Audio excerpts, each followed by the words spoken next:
Well, hello. And what's this? What's this that I'm seeing already? Walther, already here? Isn't it like an hour too early, at least, for you to be showing up? What's this? What's this all about? Some black magic? Hmm? Do tell. Or what? Forgot to, hmm, forgot to set the alarm in a different way, or some such. What a lucky development. Black magic, surely.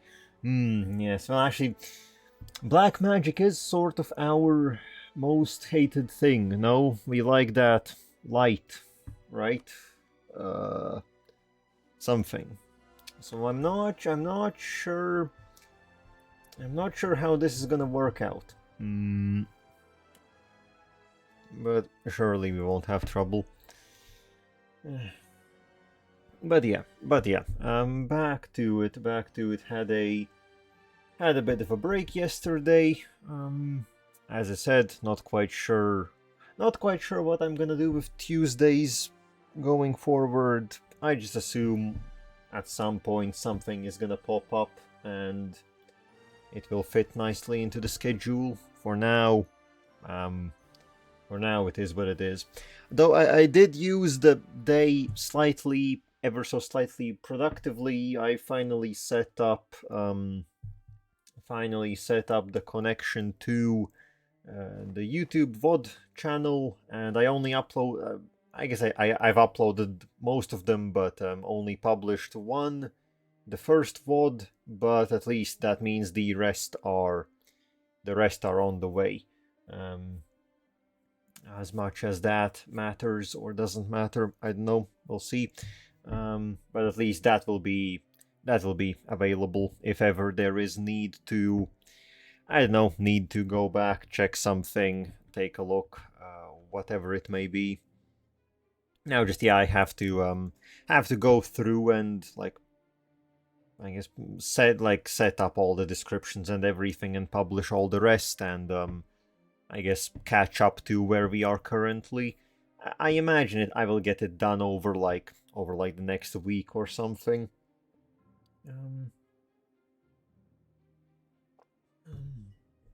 Realistically, I should do it much sooner. Well, I should have done a lot of things sooner, and it is what it is. It is what it is. At least we're getting there at some pace. Now, the same can be said about the game. We are getting somewhere at our pace. Now, what is the situation? So, military is aight, but could be better, but it's aight enough. And where did we leave off? So, well, it only has been 2 days. Really, I should know. Ah, yes, okay, I do remember money is absolutely draining because we are converting one specific province, and this is costing us 15 gold a month. Ooh, that's not good. That's expensive. But this will complete absorbing the ministries, which will give us some more stuff to do in the east in Rahen. Because I think we need to expand here once again for a bit. Though actually, how are the claims? Well, actually, we do have claims in the west as well. Where are the Keteratan, or I guess the Elisnan missions? Alright, here I'm waiting for Brasan to be a core. So, okay, mostly just waiting for one province to convert and waiting for another province to be cored. That will give us a bunch more claims.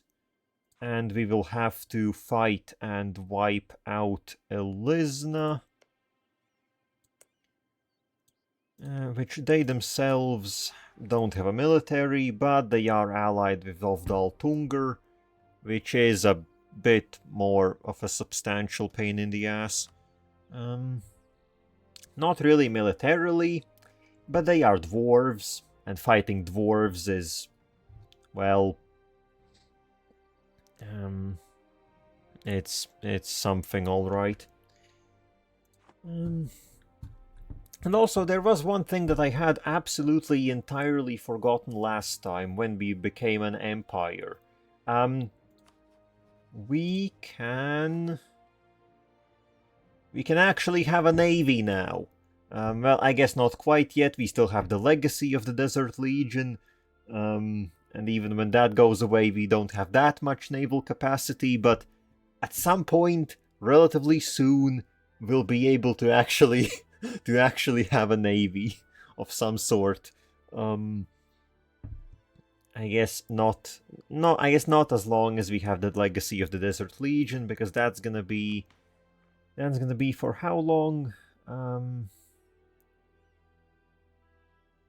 It was, I think, for 20 years, and we still have 15 years basically left over from that, which still, this means we still have cheaper cavalry, still have some movement speed, etc. That will be going away. So in these 15 years we have to switch over from cavalry armies to actual basic, just normal armies.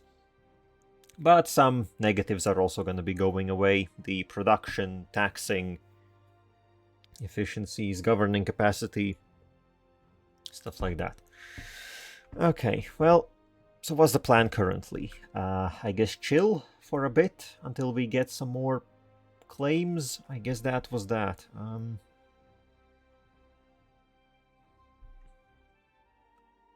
Which I think means some of these armies can also start drilling. And the one in the east needs to be ready though. A bunch of tiny rebels all over the place might start something. Okay, in the meanwhile, we have full fervor. What is the fervor situation like?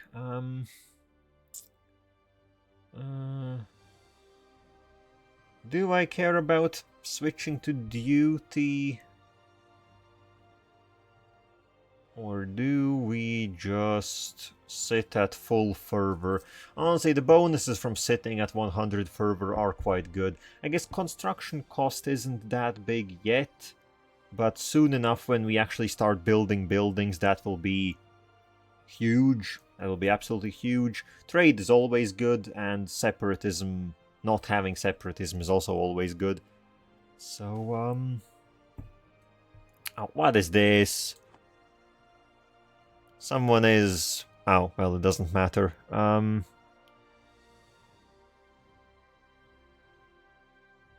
There's misunderstanding in heritage. Acknowledge the fact. 5 prestige. Do we care about 5 prestige? No. It's that simple. Okay, and there we go. That's the conversion. So that means, yeah, conversion ends and we are suddenly in positive income. Yep, that was painful. But now we can do absorbing the ministries. So it will cost 100 admin, which is not nice. But, well, you gotta do what you gotta do. But yes, absorbing the ministries. By the time the scorching light of Surreal's sun burned away the last vestiges of the Harim Raj, the ministries had long since grown corrupt and overgrown, a cesspit of malice and incompetence. But it is Surreal's will that even those furthest from his light be given the chance to serve him. Now that the Lotus Court has been made pure amidst the Jadd, we must launch a full review of what remains from the ministries, to see what might be incorporated of their ways, and what lessons may be learned from their failures. Okay, so this will give claims, but also a few events. So first is the seat of the court, because at some missions, and at the end we just every so often will get the option to move our capital. Usually you would...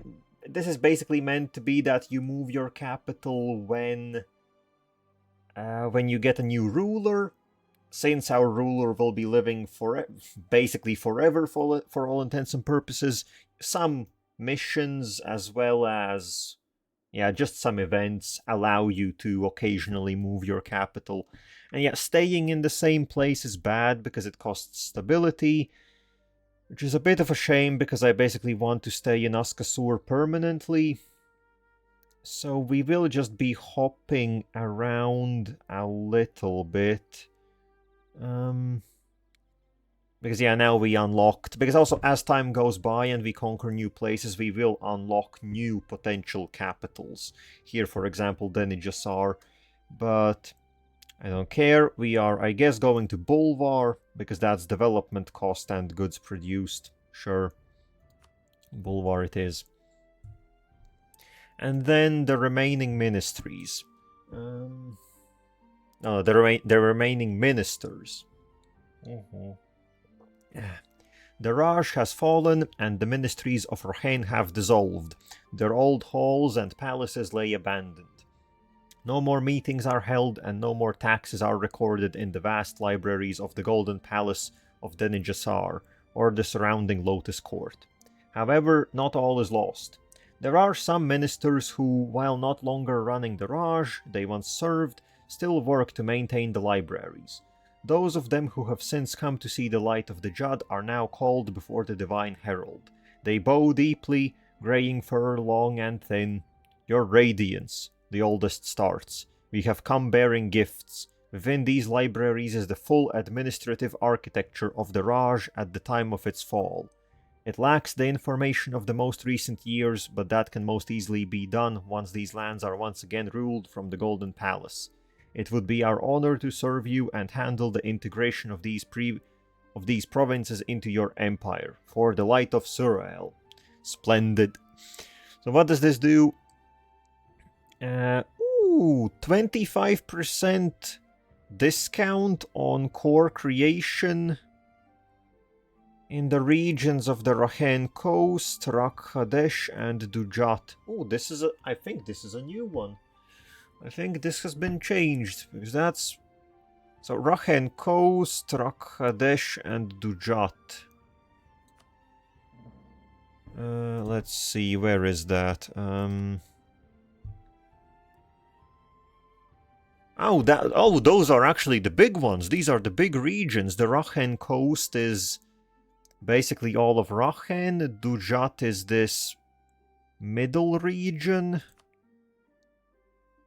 which is also quite sizable. And then Rakhadesh is... okay, yeah, this side. Not quite as important, considering that we have already cored most of it or given it to a vassal. So this is a bit less so important, but yeah, this is very nice. 25% is nothing to scoff at. So yeah, we paid 100 admin to get it, but we'll definitely get that back several times over on the savings that we'll be making.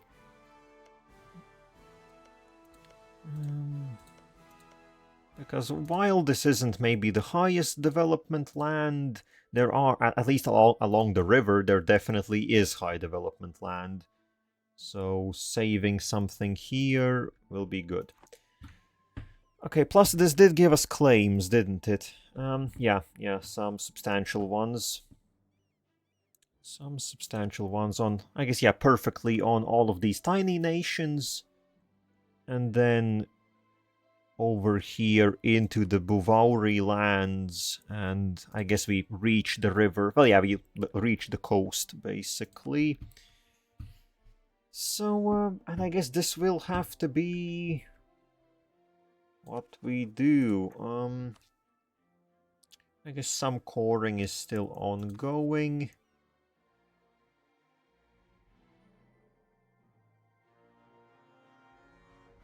Okay, so what exactly is required for some of the missions that we have? So, taking the Southern River would be nice, but it's not a necessary one. I guess it's only 3 provinces. We'll get that done one way or another. Expanding local administrations is going to take a while, because that requires us to build 100 courthouses. Which, but yeah, it's a side mission. So abolishing the slavery is the primary one. We need to basically we need to take the Bhuvauri capital state, core it. And that, okay, this is what's gonna give us a permanent claim on the Rahen coast region. Which is important because that will give us a claim on these guys that I've been ignoring. We have sort of cut through and will basically cut them off. But then that will give us... And also, yeah, over here, a bunch of claims. Okay, so yeah, this is definitely... Okay, these are good provinces. 16, 17, and then the city itself is 36. So, very major. The Bhuvauris have picked up a substantial amount of allies, which is not excellent.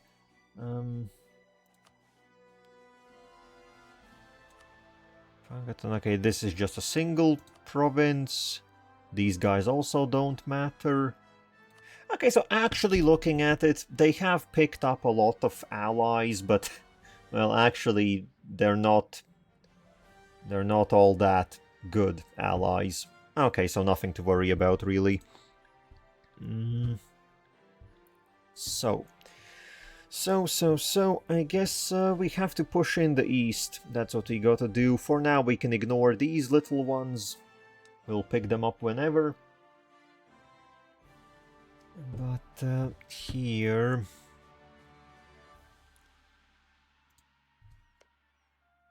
I guess, who are you allied with? Okay, these guys aren't willing to help, and... Okay, these guys over here. Yep, perfect. So first, I guess we can deal with... What is this? Kiraspid? Sure, something like that. We need... How much do we need from them? Okay, I guess we just got claims on a bunch of their land. We don't necessarily need all of it. Realistically, we just need one province. But I guess I will pick up... I will likely yoink at least the fortress. At least getting this province with the fort could be very nice.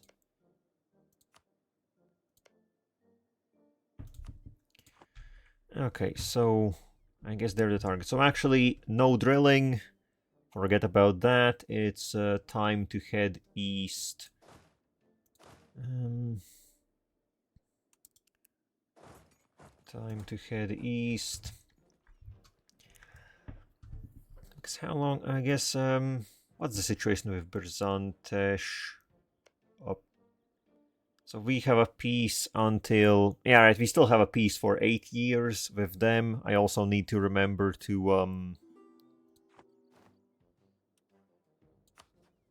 So what is this? Why is the spy network?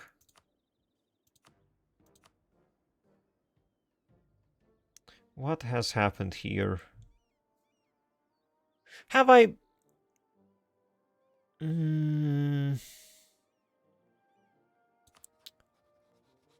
Okay, so this seems a bit weird. So theoretically in Byzantesh and Keterata we should be building spy networks, but for whatever reason...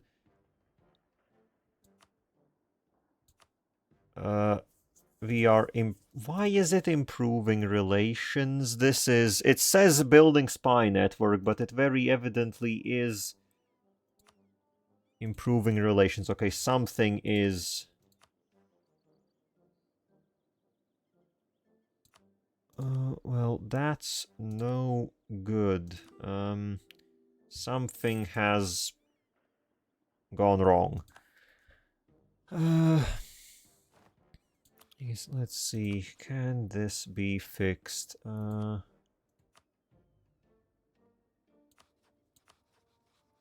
Okay, this is exceedingly weird. How the hell has this happened?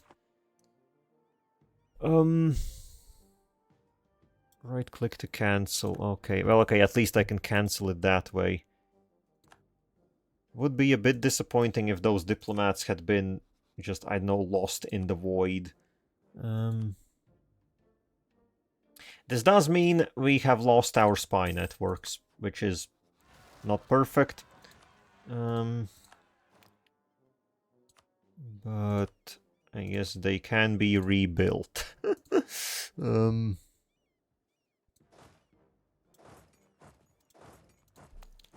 where do you have... Okay, that works. Suppress them. Oh, Christ! What? Why are the rolls? Yeah, the rolls just don't like me. Fucking Christ! 2,000 men lost on something like that. Now that is just not good. Replenishing 2,000 manpower for us takes what? Oh, and of course they are. Well, okay. Honestly, they're just. We'll wait for the second army to show up. We'll wait for the second army to show up.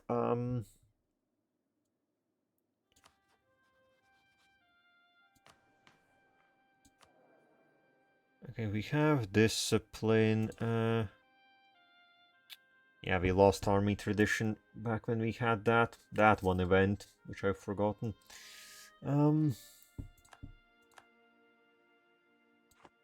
So, do we need to convert some places? I guess we are positive money-wise, so might as well spend at least some of it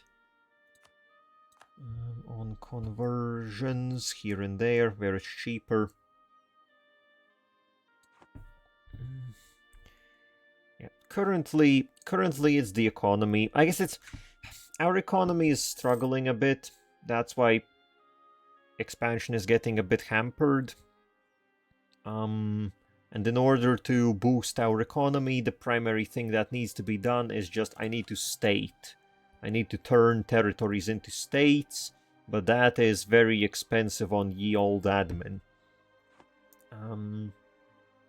Hence, we are slightly stuck. We are ever so slightly, just yeah, not doing stuff as quickly as should be done. Oh, they're coming for us. Well, get ready. Hey, at least that's a good starting roll. And that's a, well, nothing really roll. Well, okay, that's good. That's good. I'll take stuff like that. Mostly, it's we do take casualties primarily on the first fire phase because I don't have any generals that understand how shooting works. So we kind of get shot to bits at the beginning. Then it mostly goes well. Then our cavalry gets in there and it's all fine and dandy. But it takes a bit to get there. And okay, we need to redistribute some troops here, I think. Yeah, send one of the, I guess, 2 regiments of infantry and one of the cannons over. Then we'll have 2 stacks of 18. And, oh, that's gonna work. That's gonna work.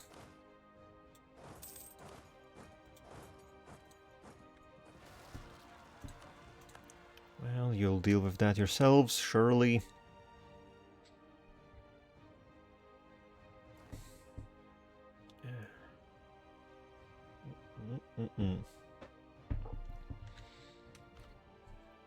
Now then, yeah, also also good to see that Verkal Gulan is they are slowly but steadily dropping down. They're down to, what, 80 Liberty Desire, considering that it started with, like, 200. No, not 200, like they were over 100 Liberty Desire. So that's all good. I still want to get back up to 3 stability before demoting one of the other ones. Genkaden, Elaine. I think I will leave Elaine as a march because they mostly, I don't know, they mostly seem to be doing quite well. Plus their lands aren't all that rich. The Genkadeni lands definitely are much better resource-wise. Plus they aren't really helping much in wars. So you are just an autonomous one. Yeah, that will be the same action.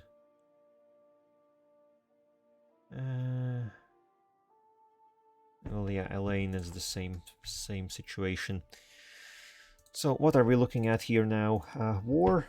Oh, okay. Their second friends are also now willing to help, but I don't think their second friends are really in any position to help much. No, they're not. So this should be fine enough. Bola. There we go, warring again. No, you just keep drilling. You don't worry about it. Just your maximum drill. Oh well, that's interesting. That is interesting. Well, not quite all of them, but keep at it. Good shit. Good stuff. Oh, also, we need a... I guess what? Separate the artillery.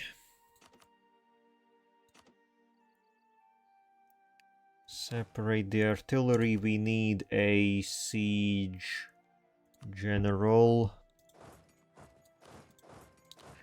You also separate some infantry. Get them in there. Oh, what's this? The death of Guru Suhan. And these are the guys that we are currently attacking. Oh, this is I guess this is like one of the... has some connection to all the religious stuff that has been ongoing here for the longest time.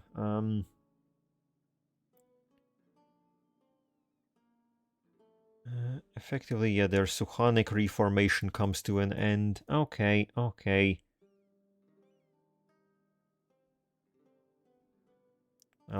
I guess might as well read it out, seems interesting enough. All men die. Impermanence is one of the great truths of life, and no one, be they mage or saint or king, can outrun death forever. Age takes us, disease finds us, violence visits us, and one by one we die. Today, one of the many who died is an old man who spent his life in travel and philosophy. The Guru Suhan, teacher and preacher, reformer and advocate for the oppressed and downtrodden, passed away peacefully in his sleep, surrounded by his loyal supporters and disciples. In his time, Suhan changed the world with his ideas and his unflinching spirit, bringing a message of change and hope to countless souls and giving purpose to the lives of millions. But all men die, and Suhan has walked to the end of his path. From here, he steps off of the Nitikamarja and into Purtara with the high gods. Those who yet live are deprived of their leader, of the great reformer whose spiritual earthquake rocked Rahen, and with him goes the unity of his followers and their movement.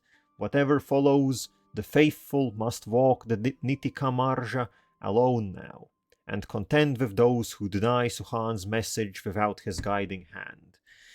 Okay, so, reformation. I guess there has been... I didn't really pay much attention to it, but there has been, effectively, some reformation going on here. There are these, yeah, here we have Suhan's Praxis. Yeah, I guess some provinces have been converted to Suhan's Praxis, because most everything is high philosophy, which is the... basically the main... I think high philosophy is meant like, what was it? Damn, forgot. Buddhism. I think high philosophy is meant like, basically like Buddhism, so it's in most of the Asia equivalent. And then I'm not quite sure what Suhan's Praxis was meant to be representing, or if it was representing anything. But well, now it's not here. And well, I guess it will disappear slowly, because I don't think anyone really likes it. I assume there must be some nations that have interplay with it, most likely.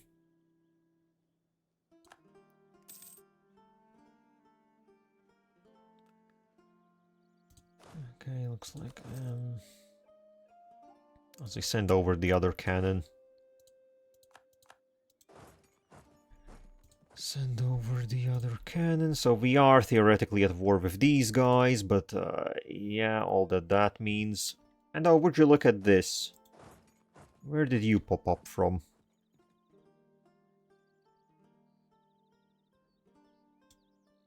Does he just stay here, go there? This is not the smartest thing that they could be doing. By far not the smartest. Yeah, I think they understood that something's about to go wrong.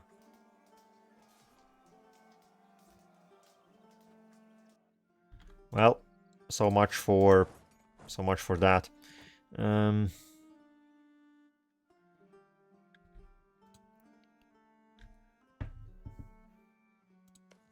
okay, damn, okay, yeah, I guess we are reaching very nice siege numbers. We get a siege tick every 12 days. So yeah, but yeah, this is against someone that has basically no fort defense. We have a full spy network, and our siege ability is 40% alone. So yeah, sieges are now very quick, which is very nice because finishing sieges quickly means not having to deal with attrition. And okay, what's this? Another null minister. What options do we have? A trade efficiency guy or a discipline guy? Oh, and these are skill level 3. I have to say, I'm not entirely sure if...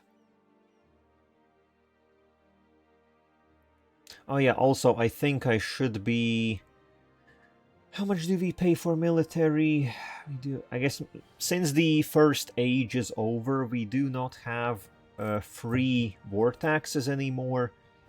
I'm thinking, is it still worth it keeping them active? It does cost 2 military power per month to keep these taxes active. Do we need military power for anything else? I guess I am trying to finish offensive ideas. So actually, yeah, we sort of do need it. I think let's disable war taxes. We'll see what that does to the economy, really. I think it shouldn't be... Well, it will be like it will be like a 3 ducat swing, I guess. But that shouldn't be the end of the world. But yes, so a null minister. If they're level 3, even with a 50% discount, that's gonna be quite expensive. But well, we can... Sure, appoint a position. And okay, we got them as a trade efficiency 1. I guess almost 6 ducats for a level 3 advisor. That is cheap, obviously. That's the 50% discount. But I think for now we have the level 2 and it's very much sufficient. I think if the level 2 guy dies, I might pull in the level 3 one.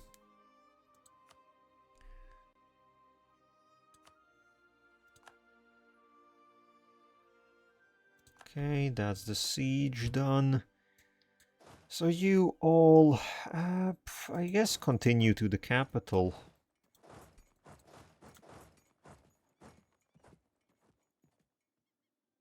Oh, shit. That's their army.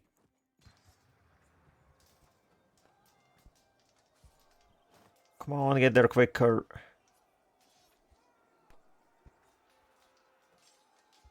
Okay, there is a lot of... Okay, that was... I don't know how many of those casualties did we ourselves take. Okay, 2,000... Not perfect, and... Well, speak of the devil. Speak of the devil, the trade advisor died. Christ. Shit. What's the... Do I want... That is very expensive. Honestly, I don't think we have the... Yeah, I just don't think we have the money. Currently paying 6 gold for an advisor is not what I want to do. Let's get the spy network guy in. We are doing a decent amount of spying, so that should be good.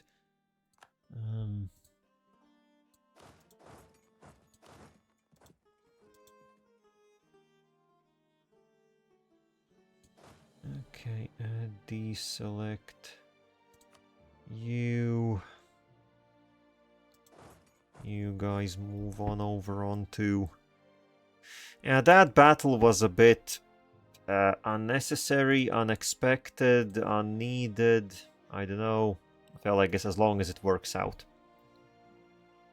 Oh, and we completed... Okay, yeah, I guess the coring finished, so the Saran Delta is done. Over here, we hold most of the Saran in our grasp, but one essential part is still missing. In the delta sits the city of Brasan, the largest in Bolvar. With Brasan, we have total dominance over the lifeblood of Bolvar, along with some sugar from the nearby marshes to sweeten our grasp. We will hold the Saran from source to sea, and we will be the undisputed power in Bolvar. Yeah, so, well, I guess theoretically we don't control one province. We don't control one province, but soon enough that's gonna be ours as well. So, plonk.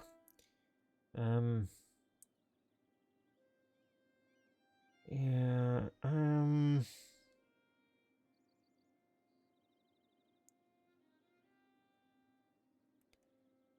So, and yeah, now the next missions will be to basically conquer Elisnan territory. Which we have claims on all of it now. So that's gonna be in the west, but yeah, still first have to wrap up things in the east before we can consider that. So how much do I need here? Oh, the horse races. And because our leader has divination, we can literally cheat. I did not know that this is an option. Because our ruler is renowned in divination, we can literally just... I assume it's not 100% guaranteed to be true, but it costs 50 admin power. If it ends up being true, we can make bank. We can make absolute bank. So yes, we will cheat. I guess, yeah, gambling would be a bit different in a world where people can literally do magic and predict the future, I guess. Interesting that they don't have any laws in place. And I guess this is... Okay, pick your horse. Divination revealed that red will win. Sure, I will trust the divination. And then obviously we go all in, right? Obviously we go all in. And okay, well, the divination paid off. Okay, yeah. So that's a chill way to make 600 gold. And they're off. Green pulls ahead, but the crowd wonders if he will be able to keep up that speed for the whole race. Purple and orange are close to each other and try to trip one another. Bad as Brasani and Ananzabadi, those two. But only to be overtaken by red, followed closely by blue. White's jockey, on the other hand, has lost control, and white has left the field. What? He's got that Kumarkandi wanderlust and wants to join the Rangers? Disqualified. Behind the remaining horses, green, who has significantly slowed down, is following orange, who has lost the duel with purple. Red manages to keep its lead and takes the prize, followed by blue and purple, while orange and green arrive last. Yeah, I guess we are just that lucky, aren't we? Yeah, you know, Jadd Alessa, she knows her horses. She's very good with horses. Knows who's gonna win. No one. Don't ask any questions. Um, that's if this is gonna be true for the entire campaign. We're about to just start insider trading to the maximum. This is basically what it is. Well, I guess not really. We're not affecting it. We're just predicting it, but well, a little bit of a special sauce. A little bit of a special sauce.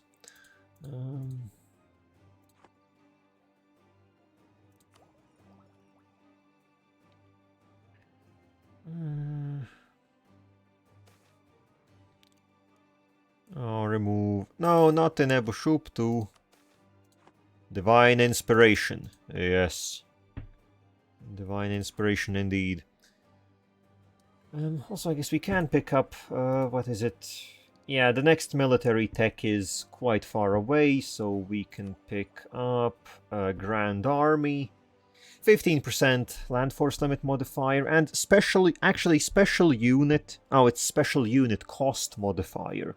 That's gonna be useful in the later game, because Anbenar does have artificers, when you get like into the industrialization sort of age. And they are a special infantry type, and you can get special like upgrades for them. It's a very cool system. Very cool system. So this will come in handy later on.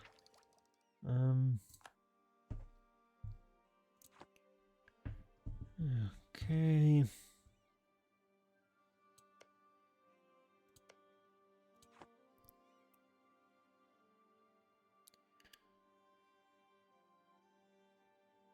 And then here, it would be nice, I guess it would be nice to break an alliance or two, maybe. Also, the Bhuvauris are... Ooh, okay, the Bhuvauris do have a bunch of claims to the east. Well, they very much are winning.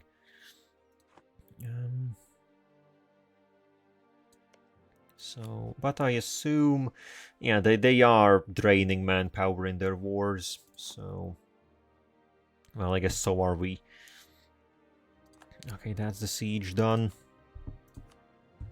How much do I really need here? I was thinking I would take everything up until there.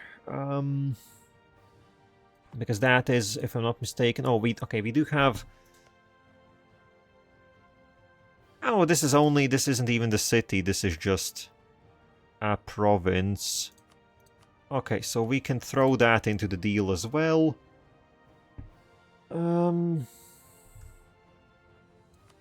We could get a spice, we could get a juicy chunk of change from this.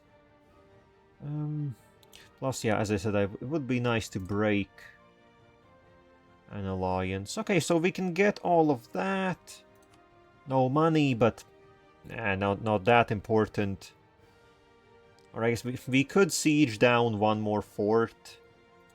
So how much could these guys... Okay, yeah, these guys don't have a lot of funding.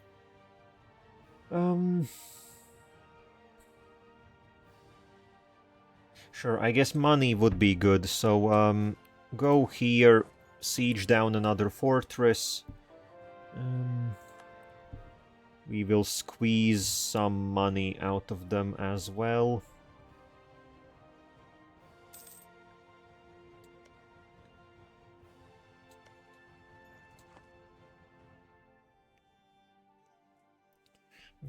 Because they can give us like 300. That's a decent chunk of change.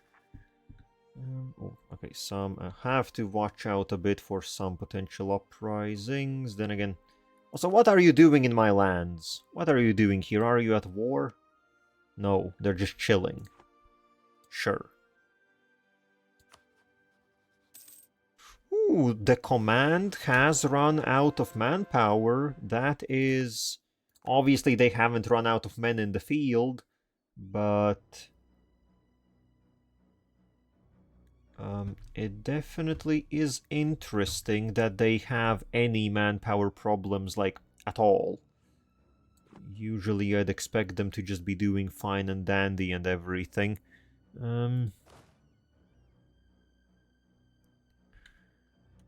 Okay, let's send you over.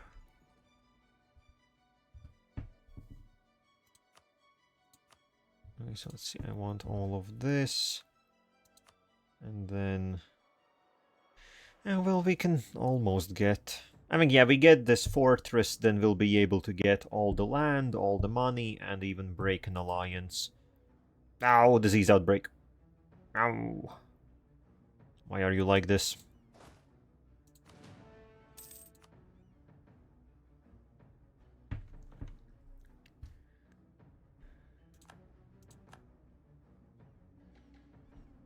These are highlands, not perfect.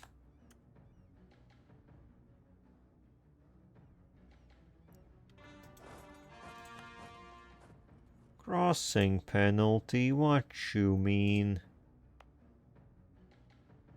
Now, literally crossing penalty from everywhere, except Bunak. Well, sure, we take the penalty.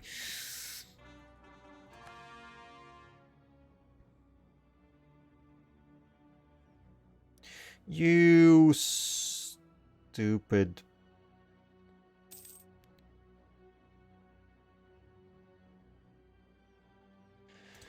Okay, 1,000. Yeah, the manpower just keeps floating around like 20,000 now. And I guess it won't really be going up unless I start stating a bunch of places, which is gonna take some time.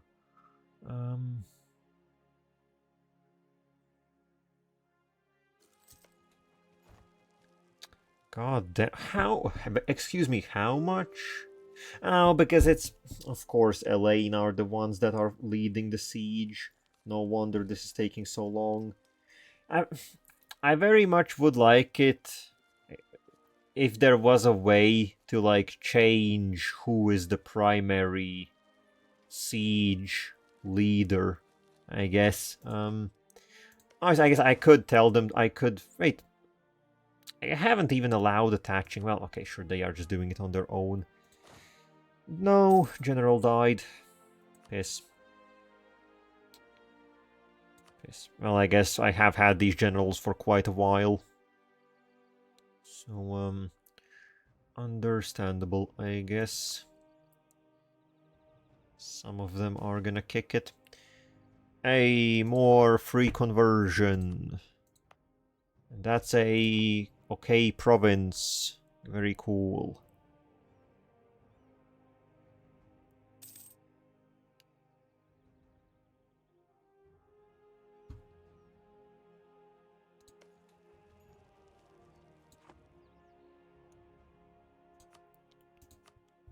Okay, I also have to get their spirit broken again. What do you mean your war enthusiasm is medium? What's this?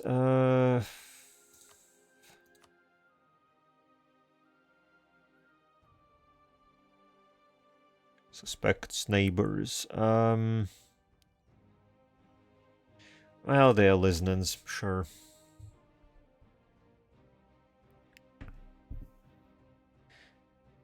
Okay, yeah, as we have been doing this, the spy networks are built. I guess we do have a lot of bonuses for spy networks, so they are getting built up quite quickly. Okay, there we go. Last city. So this should be enough for us to get everything that I want. Yep.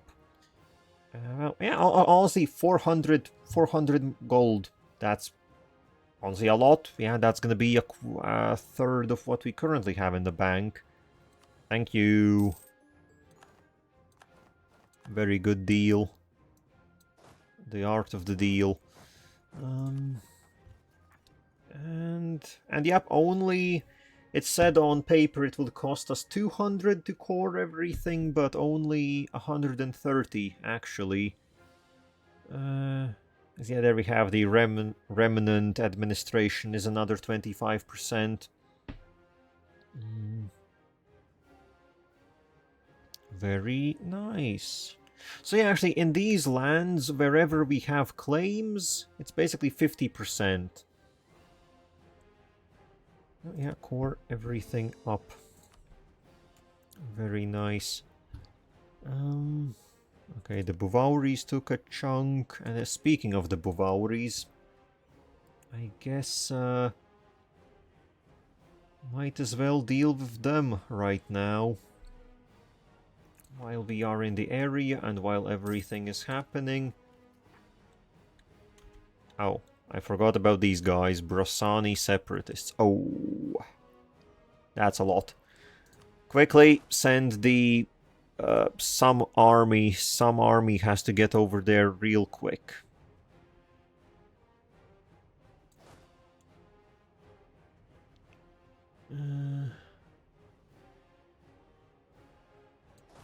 You can merge. You can merge and we'll send you on the way.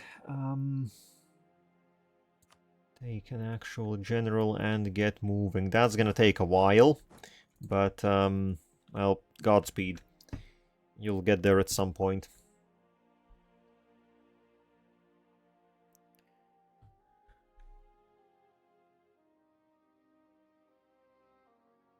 Now, since I think one thing, yeah, I need to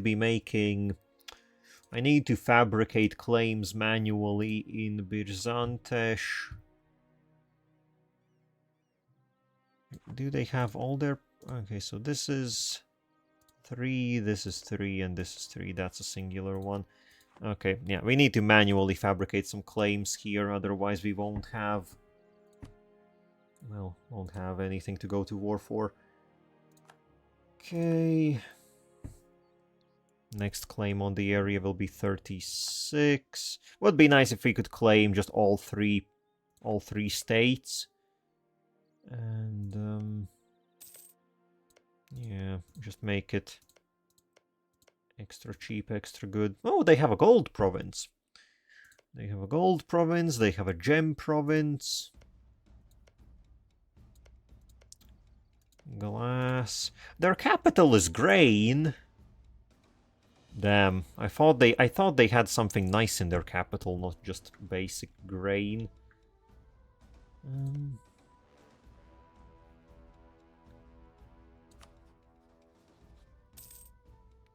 And oh no, I messed up what the...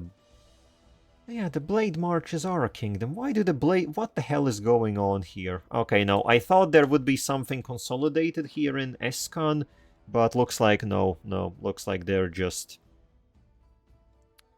up to the usual.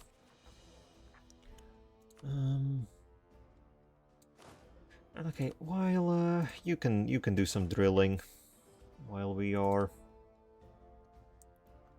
dealing with some sudden problems.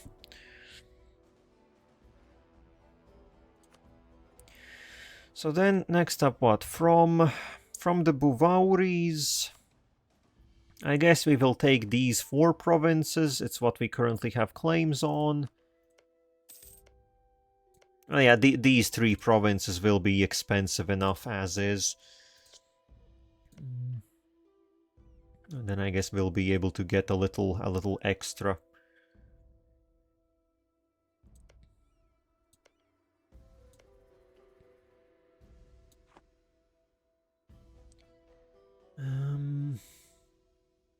And then... Oh, another military leader died. Okay, the one that was drilling here. Okay, we will need...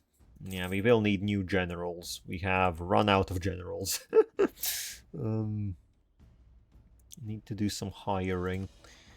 Which is not perfect because we are at 70 army tradition. Would be nice to get back up a bit higher so that we can get better ones. But I guess only 70 is still, all things considered, still excellent. And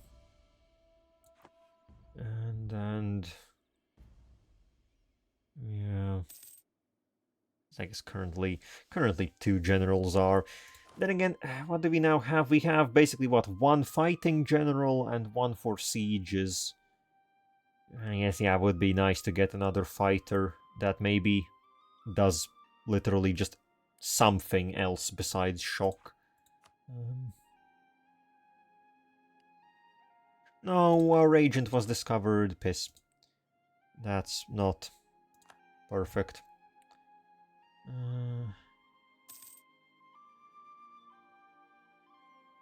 Oh, surprisingly enough, money is looking... I guess, okay, I guess money is looking good because these places must be... Okay, no, not here. I need to... Actually, yeah, reminds me I need to core these ones. Yeah, autonomy is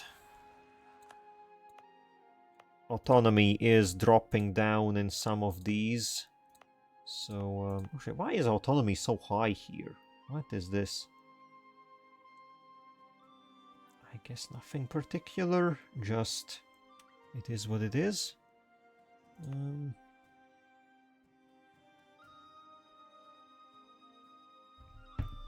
Well, but yeah, I guess stating the provinces obviously doesn't instantly mean that you get the full income. I think everyone usually says you decrease autonomy.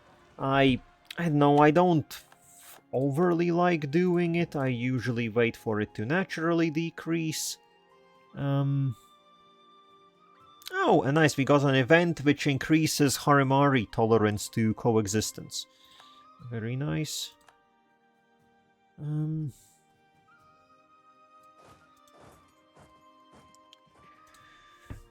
But yeah, I guess I could be going through here and manually lowering autonomy. That would instantly give us a decent chunk of extra income. But I don't know, I'm not too interested in dealing with the additional separatists that we would potentially get from that. And we were so close. We were so close. Well, I guess we'll have to deal with some extra unrest here later on. Yeah, honestly, a bit of a shame that they removed the fort that they had in Brasan. It would have nicely protected the area from such uprisings. Oh well. Oh well. Oh, there goes money again. Grundagar. Oh, it's a 20 dev place. Okay, but we didn't lose admin. Well, didn't lose development. Very cool. Very juicy. 200. Really? A zero dice roll on the shock phase. I do just hate that with a passion.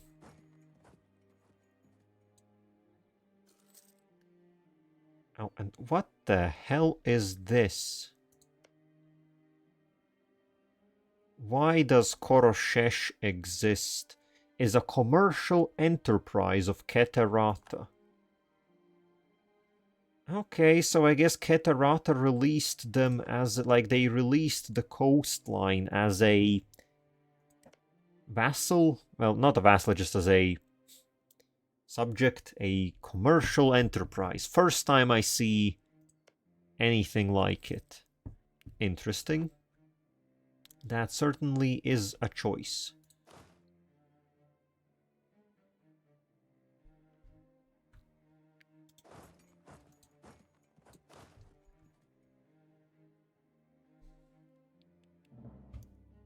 Okay. Perfect target for some fresh meat bags. Hello, Hardy. Well, now, currently we're working in the east. Currently all the warfare is in these parts. And also, by the looks of it, I might have to... do I have to go and help Verkal Gulan? By the looks of it, I will have to. I know, yeah. The west is currently not a target. It will be a target very soon. Just need to I guess deal with one thing before we move on to the next thing. Have to take it in steps.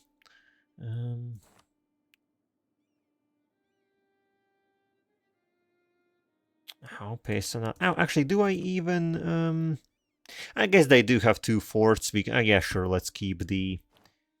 Also, I'm an idiot. I should have started spying on. Yeah, we need to start spying on the Bhuvauris yesterday.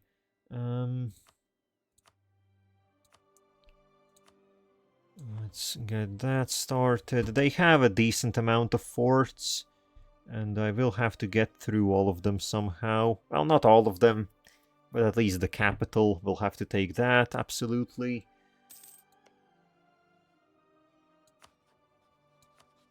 Oh, and actually, since these guys are allied with them... Ooh, here we go, this Festival of Surreal. Well, there is our chance to get 1 stability. It is admittedly a very expensive 1 stability. We don't need the prestige, we don't need the legitimacy, which is a bit sad. It costs 350 gold. That's a lot. But I guess we'll make it back. Sure. Stability is much more important. And then with the stability gained, I guess it's time to turn, as I said, Genkaden into... Then again, I need to check. Will there be something that gives us the option to automatically integrate them? I'm not so sure that we get anything of the sorts. I think all of these vassals, if I want to integrate them, I have to do so manually.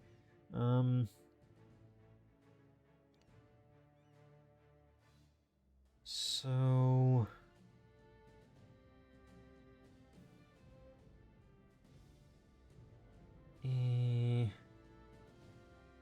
Yeah, so I guess we turn them into just some basic vassals. Yeah, a bunch of liberty desire and the stability drop. Well, it is what it is. Surprisingly enough, it doesn't make them hate us. It just pumps up their liberty desire. But against Genkaden, that is actually easy as piss, because of that 1 mission that we completed, we get a permanent negative 50 liberty desire on them. So actually we'll be able to start integrating them very soon. I think a year or 2, and they should drop below the threshold, where we can start just, yeah, pulling them in.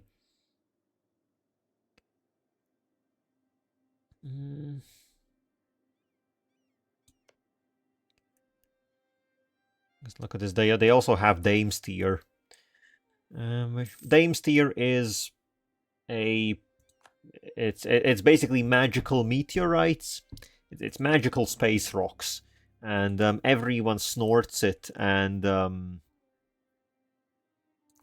basically just, yeah, has magic.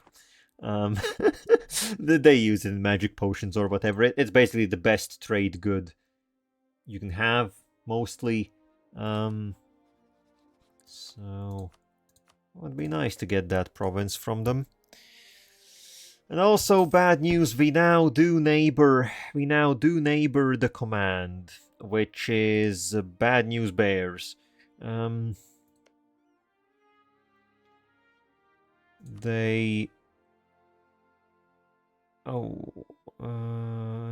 do. Okay, they don't really have claims on us, but they're not far away from having claims on us. And they do have a military. They do have a goddamn military. Oh,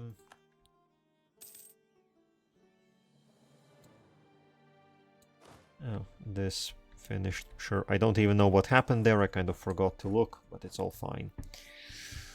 You know, I think actually this could be one of the few times where I take a cheeky look into the ledger and show me how is the command doing. Their morale is very good.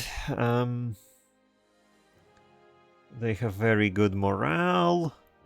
They have basically equivalent discipline to us. Hobgoblin, yeah. Siege ability is not quite as good, but it's almost there. They have a bunch of cries, they have a bunch of defensiveness. Oh, they...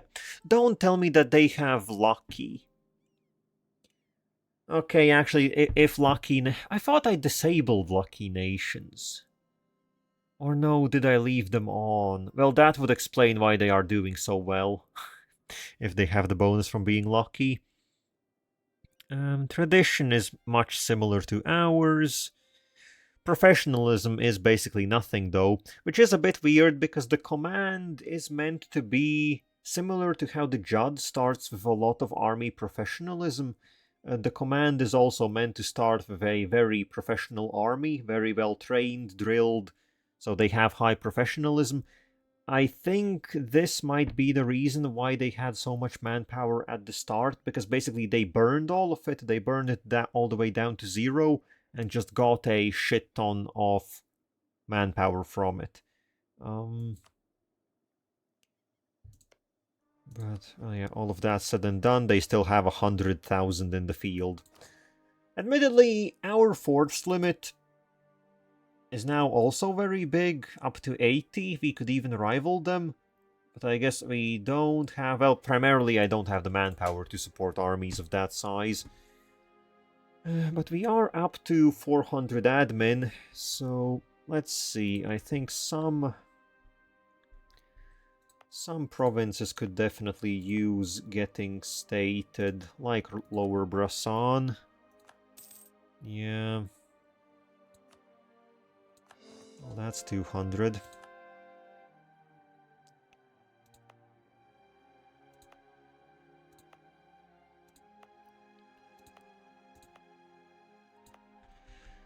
I guess I could actually... Where are... Let's take a look at trade goods. Are there any provinces with really good trade goods that could be worth stating just for that alone?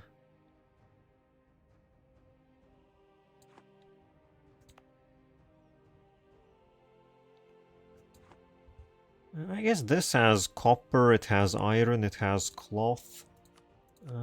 What would be the change? Well, okay, that's that. Gelkalis is very good. Sure, Gelkalis get cored. We do have the gold here, but the gold is already... Yeah, the gold is golding. Honestly, should pump in a little bit of development. That would be 0.7 crowns a month just from gold. I guess in a similar vein, I'm sort of ignoring this province. Actually, yeah, you also get stated. Just because of that. Also, actually, we have almost 1,000 diplomatic power. What is that getting spent on? I guess we could pick up... What is the penalty? 15. Could pick up diplomatic tech, but I guess I was previously spending it on development. How is colonialism doing, speaking of it? Well, it's slowly spreading, but that will take a bit too long, I feel like. And actually, you're right, we have our capital in Bhuvauri currently, so that does give us a 10% discount on developing. So if anything, right now could be the perfect chance to spawn in colonialism in an additional province. I guess Bhuvauri itself might even... Yeah, because it's the capital, so it's extra cheap. Any other potential... Oh yeah, the neighboring one. No, the Bolvar itself is just the best. Sure, I guess we can start. And the military now. I guess the military power I do wanna keep around.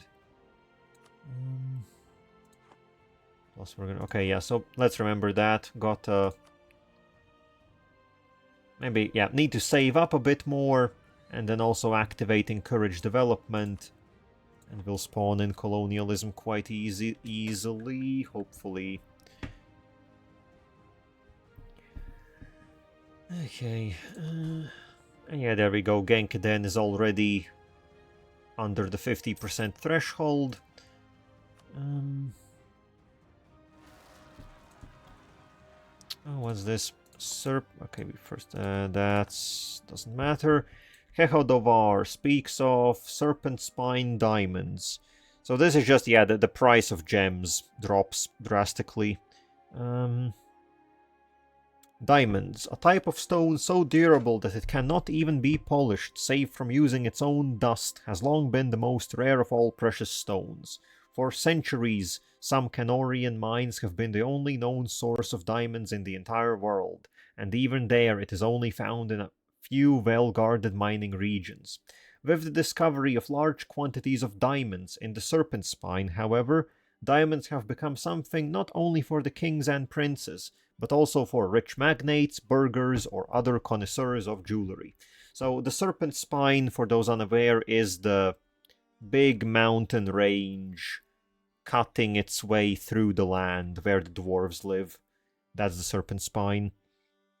And well, they found a shit ton of gems there. As to be expected, because, well, yeah, they have a lot. Like the Serpent Spine, it has chances to spawn quite boring things like mushrooms and wool, but it also has very high chances to be spawning gems, gold, metals, stuff like that. Yeah. Okay. So, and yeah, like I think the Serpent Spine doesn't really have any equivalence to real life because it's a humongous mountain range. I guess we can't see here, but it starts all the way up here, and then it runs all the way along. Here we have like the side bit of it, and then it continues onward here, and then further here as well. It's like it's a continent spanning mountain, basically cuts everything into pieces effectively.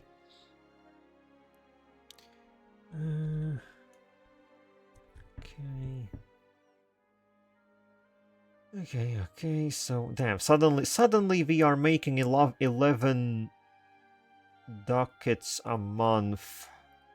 That's a lot. Well, 10, 11 specifics aren't that important. That's more than I anticipated. I guess maybe the economy is recovering. Which means... okay, yeah, manpower is also coming in at... well, much better rates. I think this means we can get some more troops on the field. I think this means we can definitely get some more troops on the field. I'd say one more artillery piece. Because then we will have 3, which means we can get another bonus for sieging bigger fortresses. And I guess we just need we need infantry. We need to start getting more infantry going.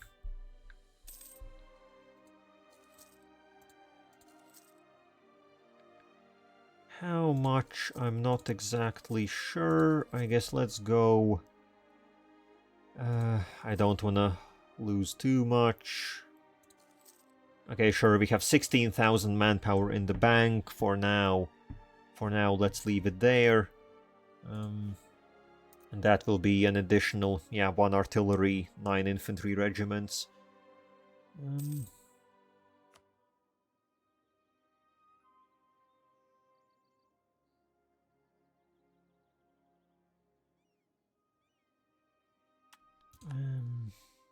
Where are those? Yeah, there they are, the Generous Chosen. Yeah, but still, they cost 50.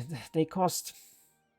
Like, they're not bad mercenaries, but I have to say, for 15 infantry, I'm not gonna pay 12 crowns a month. For 15 infantry. That's basically 1 crown per infantry. In our own army, basically that's 4 times as expensive as our own infantry. That's just not worth it. Like, period. Not at all. Okay, war reparations have ended, which I think we had from Keterata. So, ooh, more spy network construction.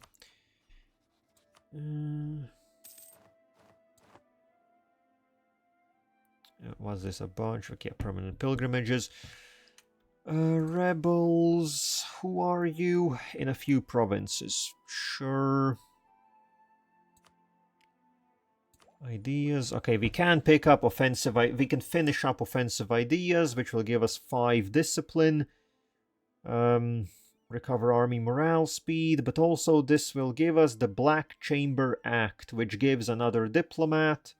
And spy network construction speed, plus 25%. I guess I've somehow gone into a really aggressive espionage build, effectively. But yeah, we are definitely picking that up.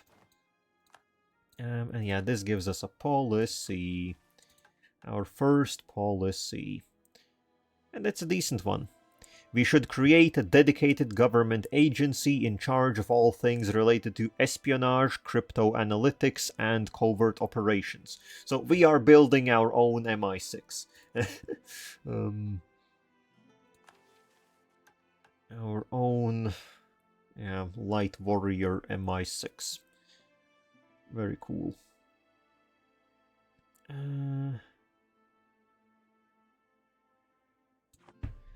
Okay, plus the infant, these guys are ready, so I guess bring the cannon over there, bring all the infantry to one place.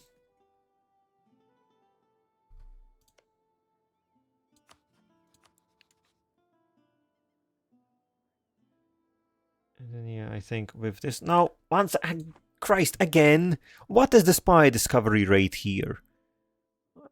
The Byzantines are really... Oh, well, they're being...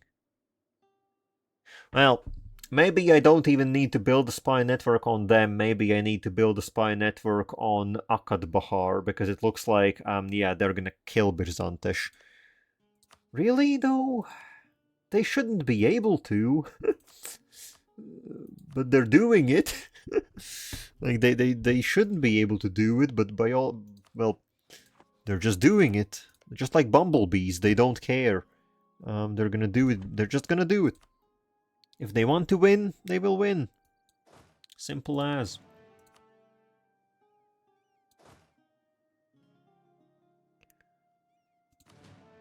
Okay, so now, is it time to redistribute troops a little bit? I think maybe so. Actually, I could just split off the dedicated siege army. Sure, we can do that. 3. Take, like, some cavalry, I guess, and then the rest... How many do we need here? 10,000, I guess. That's 5, 2 more. Okay, so that's 10,000. So this will be... take the... Yes, cancel drilling. We'll take the siege general. You're gonna be responsible for that. And then we are left with 3 armies that are gonna do... fighting. 9 and 10, 5 and 10, 4 and 8. I guess have to spread the infantry around a little bit. Also, we need more generals. As I said. Oh, well, yeah. Once we have enough military power. Because currently we're a bit dry.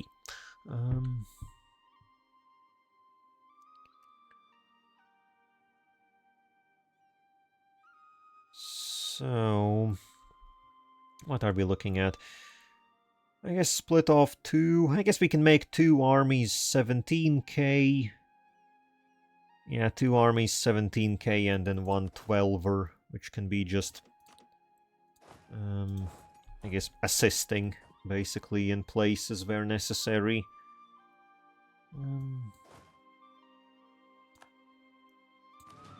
Okay. Move over this general.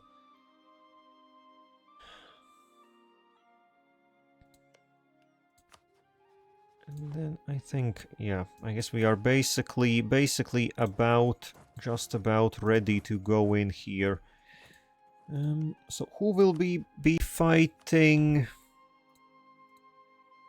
So these guys are allied, and then these, okay, yeah, these smaller ones are allied. Well, actually, they have expanded a bit. They have expanded a bit, and then these guys here, and the ones here over the water, but that's irrelevant.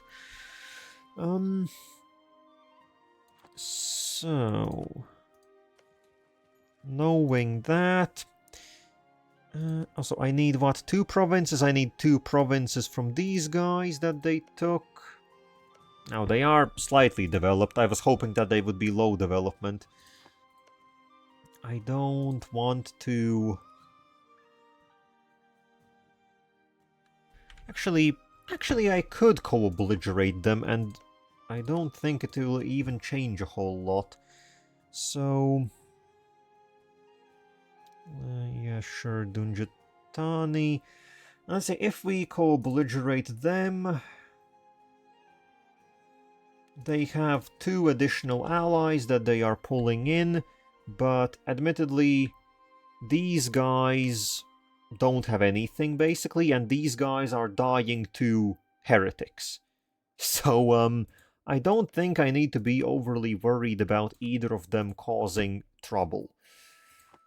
And then we'll take the 2 provinces off of them. The 4 provinces that we need here, a bunch of money, hopefully. Because, well, the Bhuvauris definitely are going to be rich. They're basically always rich, as far as I'm aware.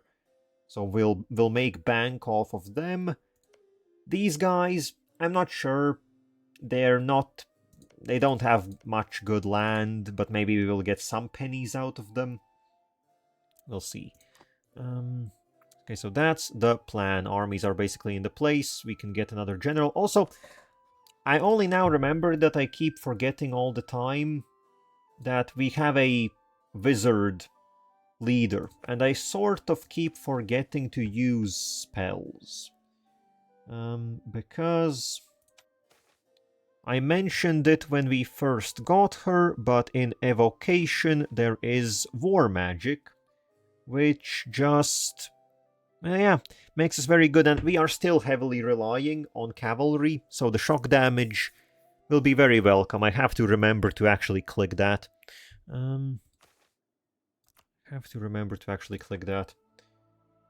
Stolen lands down with the Bhuvauri. Exactly, time's ticking. We're gonna deal with them real nice and fine. But before we do that, I will quickly...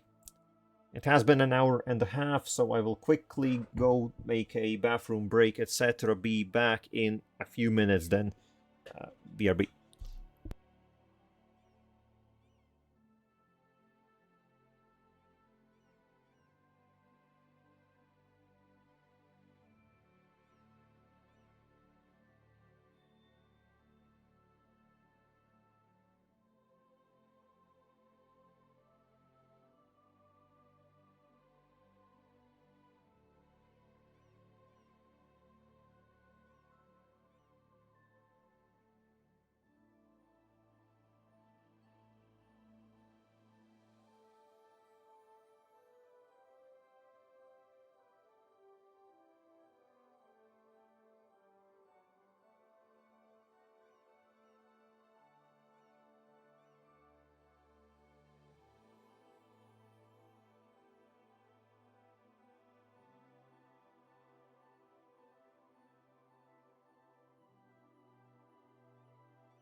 Alright. Piss has been had. All the tea that I've been drinking has been returned to nature, I guess. Now, time to return the Bhuvauri lands to their rightful owner, namely us. Also, what's this? Peasants? Oh, peasants. Bimlao is getting killed by peasants. That's not excellent. But I guess we do have, okay, we do have one fighter general.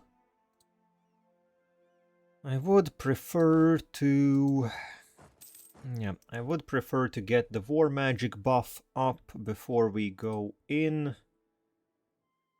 Especially because it costs military power to cast it, so we can be a little bit willy-nilly with it. If it was like admin or something, then that would be much more costly.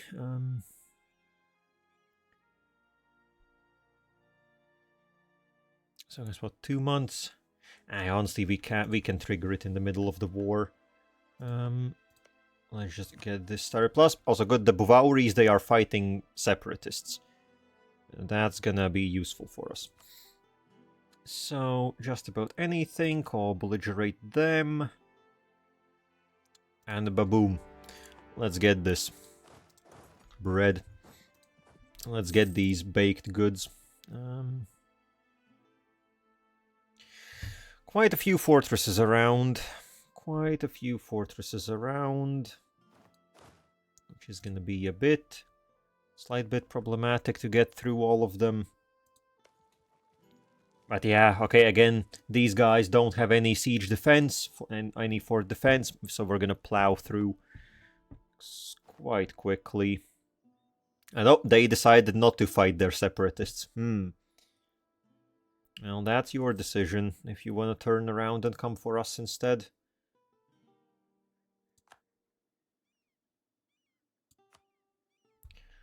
In the meanwhile, anything... Why are all of these... I guess these provinces are so expensive to convert because... They are just decent development, I assume. They must be just decent development. I don't really wish to pay for them.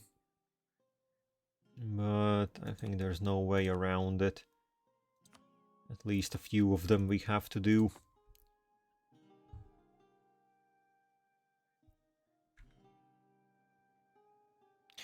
Oh, now that I think about it, I could snipe the fortress from under... Oh, well, there they go.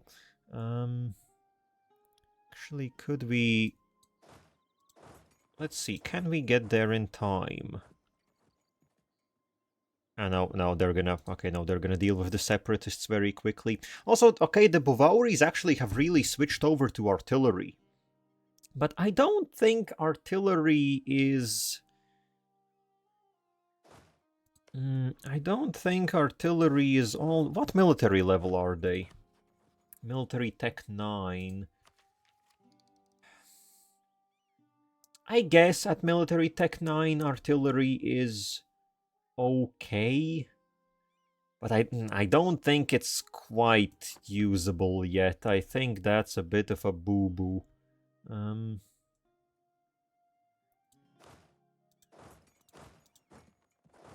At least I don't think I would be very inclined to be using artillery right at this moment. Plus, by the looks of it, they are getting shadow warriors. Yeah, those definitely are mercenaries.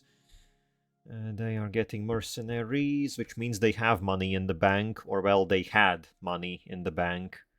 Now they don't anymore.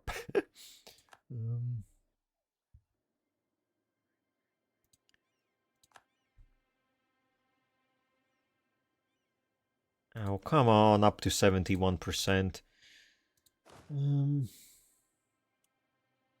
Okay, so we'll take this fort. Actually, I guess maybe we could ignore this one and go for the capital. I would like to get these guys out of the fight. Disease brought victim. Okay, can we... I guess no, we can't. Okay, yeah, okay, these two forts block the passage, basically, is the issue. Okay, so we'll have to take, I guess, this one in Pakuravan. I'll take that. Take their capital. That should give us enough war score to take this little corner bit. Oh, there we go. Finally, that siege is over. Which means we could jump. This is a jungle, which isn't perfect, but we could jump them. Let's see if we can do a little bit of that. Some fighting will be... Okay, and I remember, before the fighting, almost forgot. Almost goddamn forgot. Evocation and war magic. Yes. Powerful. Strong. Very good. Oh, what's this? We have lost. Oh, they created...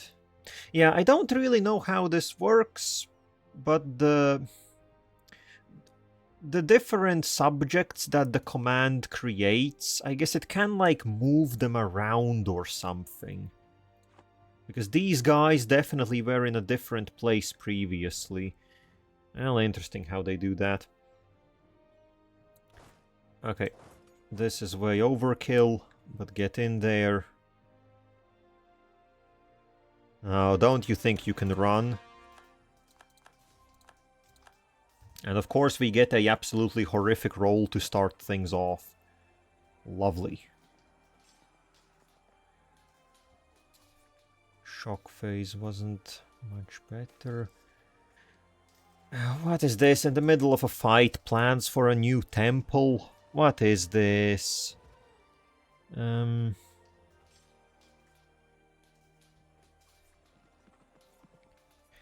With the Empire constantly expanding to new regions, we are constantly constructing the infrastructure necessary to support it.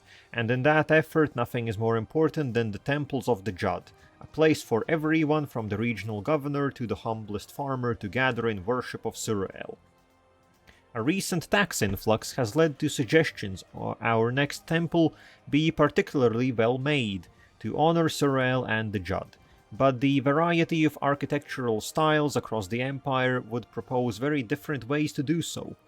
The Surani school proposes an austere design, reproducing the statues and inscriptions found in Bulwar's oldest temples, while the Raheni school argues for a more modern and elaborate approach, with bright gold and even brighter porcelain aplenty.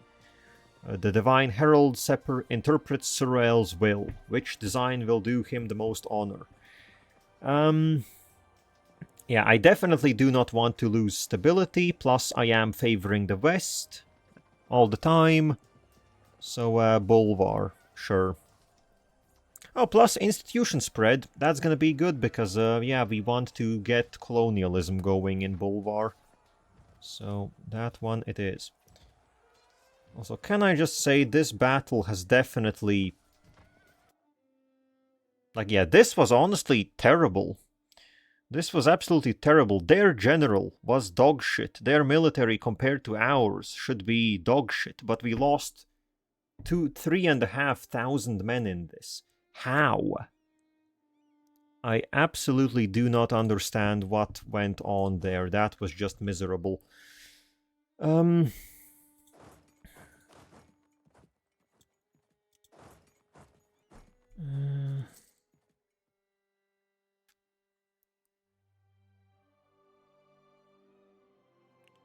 That was just not at all good.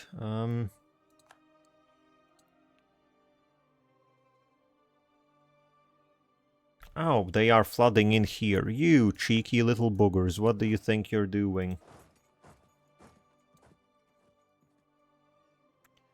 Cheeky little guys.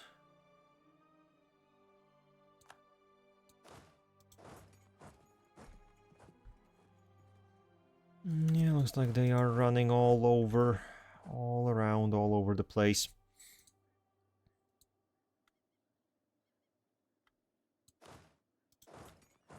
Okay, and as soon as we try to approach, they flee once again. Okay, get these back.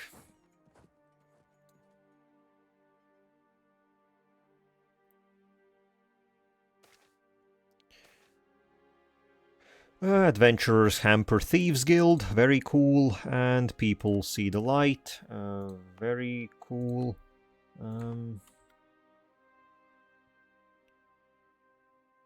Yeah, that was a lot of lose prestige.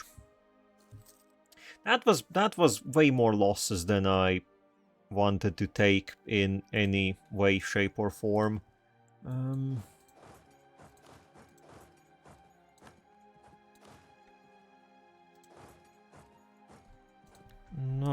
Not perfect at all. And I think I might have to mess around a bit with professionalism. We have a lot of it, and that might be time to against. I thought I wouldn't need to slacken it anymore, but it might be the case. Okay, another null minister. Sure. Did we get a... Okay, this time we got the discipline one. Maybe that could be something. But I think it would be much more useful to get a good... I think getting a good admin advisor might be more useful. As a matter of fact, it might be... Okay, I don't have a trade efficiency one equipped. If we had a cheaper trade efficiency advisor, I would be inclined to hire the inflation one again. Would be a nice combo.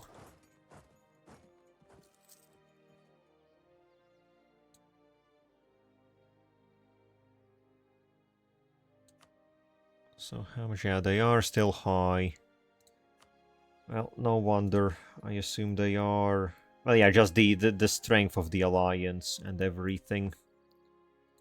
Christ, is there no supply limit anywhere here? What is this? Okay, there goes that. And the Bhuvauri troops are trying to move into our lands. We'll see about that.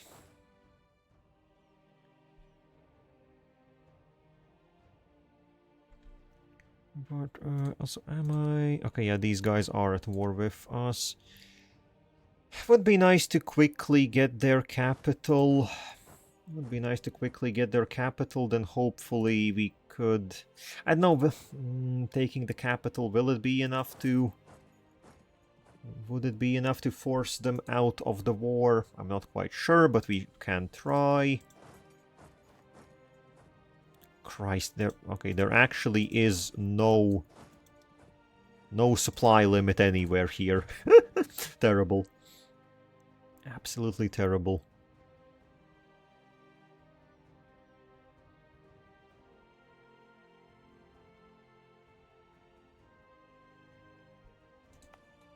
Yeah, well, one thing that having a lot of artillery in helps is they are sieging everything quite quickly.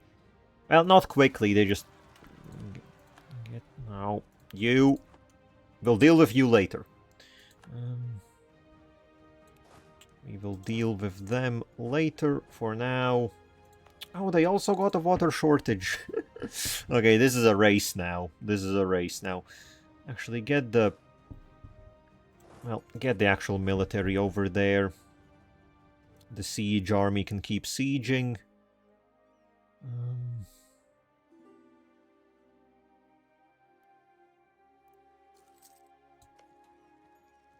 We are doing this much more quickly than they are. We have the upper hand. Water shortage, you basically cheating. Basically cheating is what I call this. Oh, but we got the capital. That's cool and dandy. It does knock them down to medium. Can we... I need 2 provinces.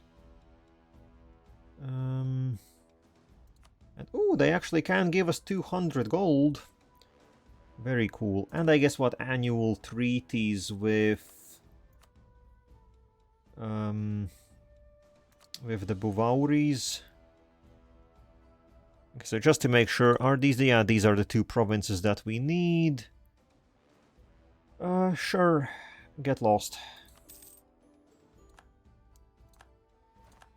So that removes a substantial chunk of them from the fight. And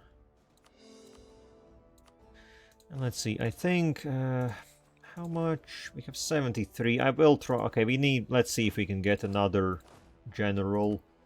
Hopefully a decent one. Okay, 6 shock, 3 fire, so not bad at fire either. At least that reduces the damage that we take. A lot of mobility and even 2 siege pips. You, sir, are indeed a 3-star. You, sir, are indeed a 3-star.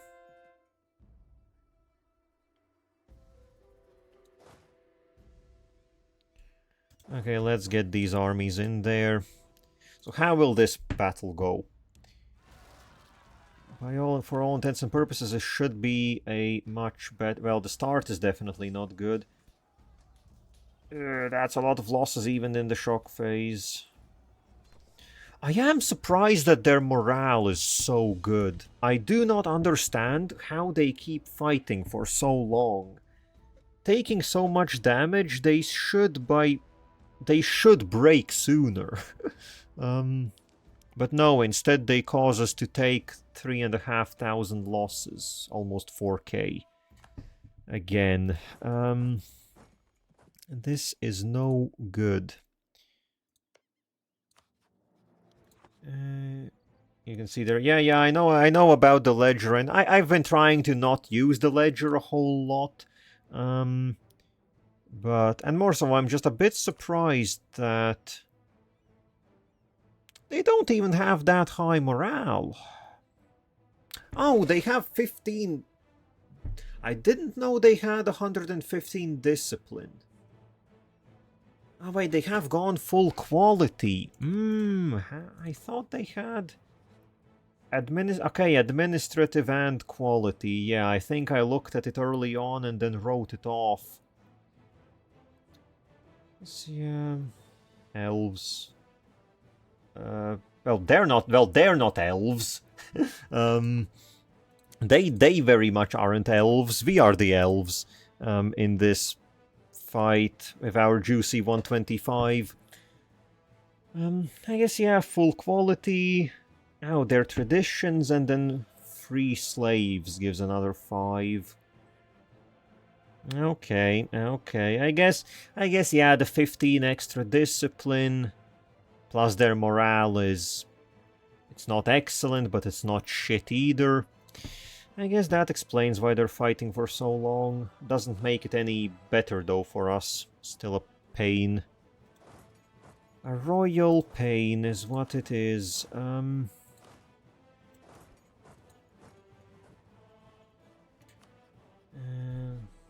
Thought you were talking about Jadari. Well, that's us. I doubt I would be... I doubt I would be surprised at my own stats now, would I? I think that would have to be a peculiar situation.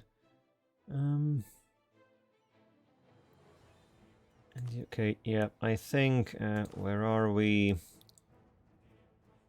Let's start slackening. Yeah.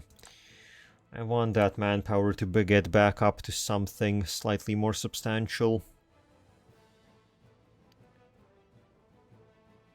So...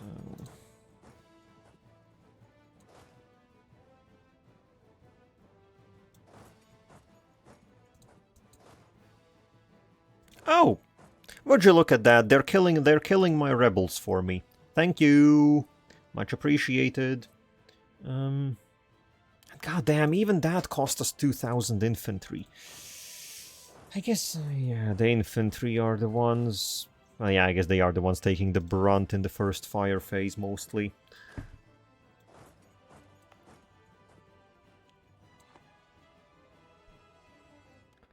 I guess maybe combat with... Also, wait, I only now thought about it. What are my vassals doing? You absolute potatoes. Okay, previously they have been nice. They have behaved. Now they're not behaving anymore. Stop that. Whatever you're doing, stop that. Why are you fighting literally some random idiots somewhere? That ain't it, chief. That ain't it. I guess let's... I even have allowed attaching! I even have allowed attaching. Okay, you just assist, and Verkal Gulan. Verkal Gulan isn't doing anything because they're pissy, so just don't do anything really. Doesn't matter a whole lot.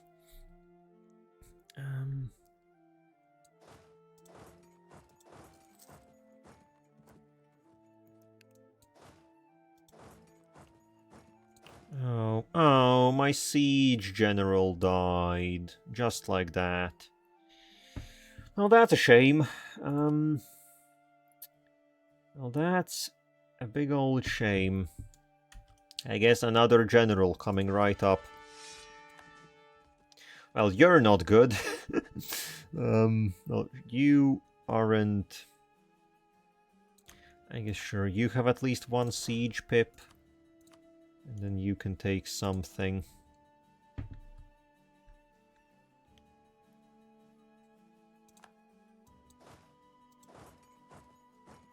Get in there. So, we have to take the Bhuvauri capital, which is gonna be a bit of a tough cookie, but at least they don't have much defensiveness except for their urban bonus. So we should crack it open. Well, I won't say easily, but without too many issues, hopefully.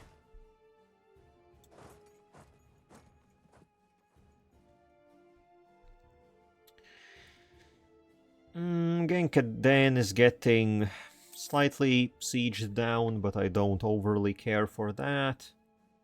And okay, the Bhuvauris are once again smashing into the south.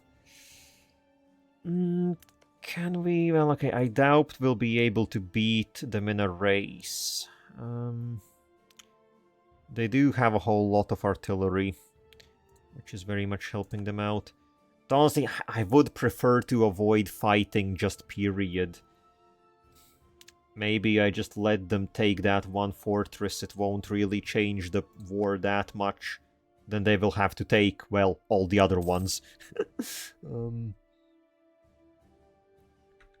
So are the vassals... Okay, no, the vassals are still... You're special, aren't you? You're special.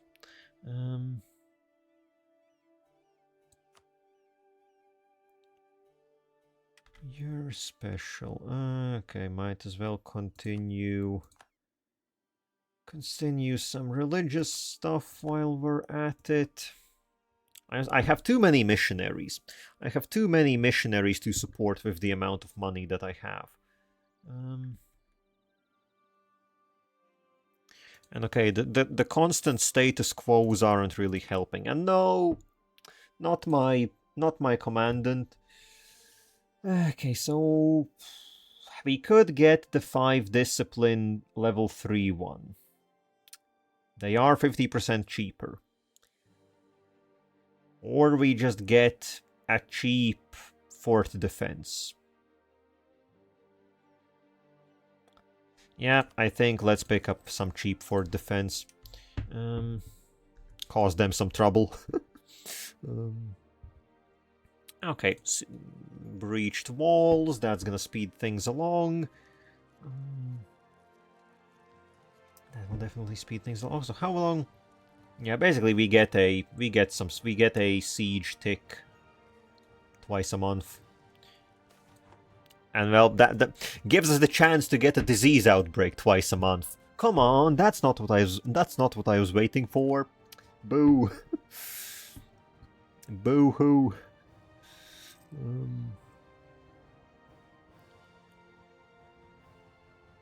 How many troops? 16. Okay, well, the Bhuvauris will be absolutely wrecked manpower-wise. Yep, I did that. I guess these two armies... Let's send them over. Oh, well, the command is rolling in. Eee. Don't love seeing it. Don't love seeing it. Oh, what is this? Adventurers embarrass us. Sigh. Lose 20 prestige. There goes all the prestige.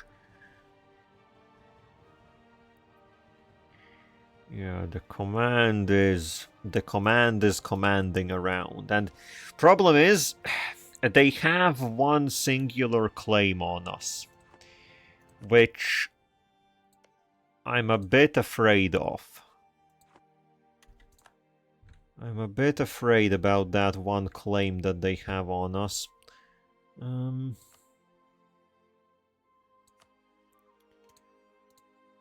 Okay, also, yeah, the Bhuvauris won't give in. I guess we go north and get this fortress now. Also here, do I want to take the fight? It should be a good fight. We outnumber them. Oh, they hired local adventurers as well, obviously. So they are dipping into... Oh, and of course you are countering us. Okay, they are dipping into all the mercenaries. Sure, just... Fights on all sides. Fights on all goddamn sides. Oh no, they decided to not do it. Sure. So just fights on one side. Yeah, I guess as much as I complain, in the shock phase, we do deal literally like 5 times as much damage as we take. But that's still 4,000 casualties. And let's just say 4,000 casualties is not what I want to be taking in the current... Well, just, yeah, currently. 4,000 is a lot. With the slackened recruitment, we are gaining a lot of manpower. Like, a lot. But this is effectively like a last resort. So, not perfect. Well, at least this siege is coming along much more rapidly.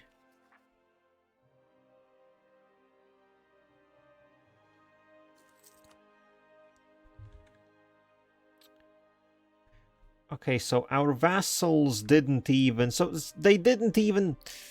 Okay, vassals. What are you even doing? What are you even trying to do? It is what it is. Okay, so they are down at... Well, yeah, I guess taking their capital area is, as I mentioned, all very well developed. So, just taking it is gonna be expensive. I guess send you over, you guys go straight to the next fort.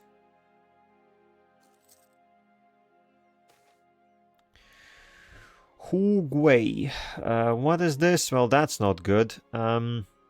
Local leaders in Tegaksa have been sharing reports and rumors about a peculiar creature, a monkey-man hybrid, that has been sighted, coinciding with the unexplained disappearances of individuals who ventured out at night. According to a local hunter who claims to have survived an encounter with this hybrid, it hides behind foliage using an irresistible smile to lure its victims closer. Once within reach, the creature swiftly strikes its victims with a rock, dragging the bodies away, leaving no trace behind. Attempts to eliminate it using conventional weapons such as spears, swords, or arrows have proven futile, as they seem unable to harm the creature in any way. The hunter refers to this entity as Hua Gui, translating to ghost monkey, and the local community implores Tegakasa to take action. The mages have identified it as a spirit, advising that spirit hunters, though expensive, should be engaged to deal with the situation if a resolution is desired. You see, that's a lot of money. And I think you can deal with some monkey abductions. I don't really care. I have to say, you're a bit of a backwater, so, yeah, sorry, but we ain't helping. Also, like, how is one monkey causing as much devastation as a whole entire occupying army? Like, can we get that monkey in our army? That would be useful.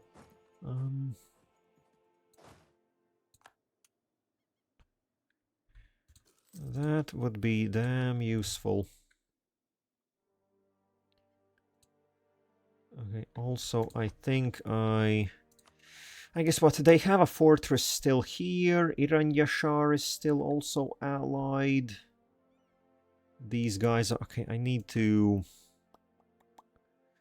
Okay, some troops need to be sent to deal with these guys, because this is getting a bit problematic now. Meanwhile, you stay behind and... Okay, well, first evidently we have to deal with our own rebels.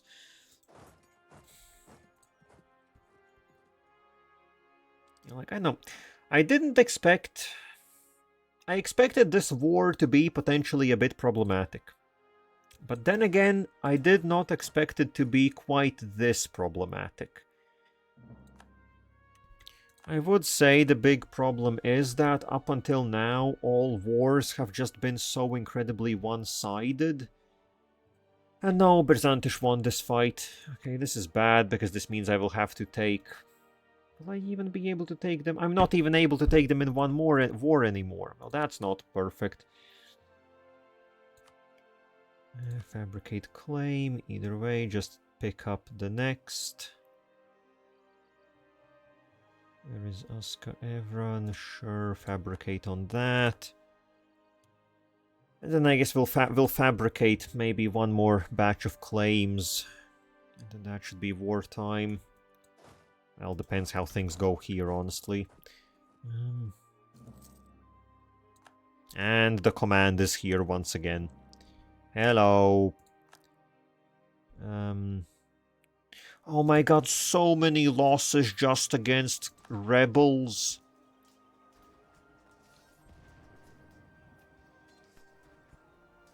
Okay, and then just absolute wet noodle slapping. 2,500 losses with a 30,000 army in order to wipe out, what, 12,000 rebels? That feels bad. That feels exceedingly bad. Plus, like, some of these units had drill. Like, that's also can't be underestimated. We had one or two armies at basically full drill, which should cut received damage down by 20%. Yeah, that's just... Fighting so many easy wars all the time, I guess, did desensitize me, basically. And now that we are fighting against an actual enemy that can actually do something, it's quite the problem.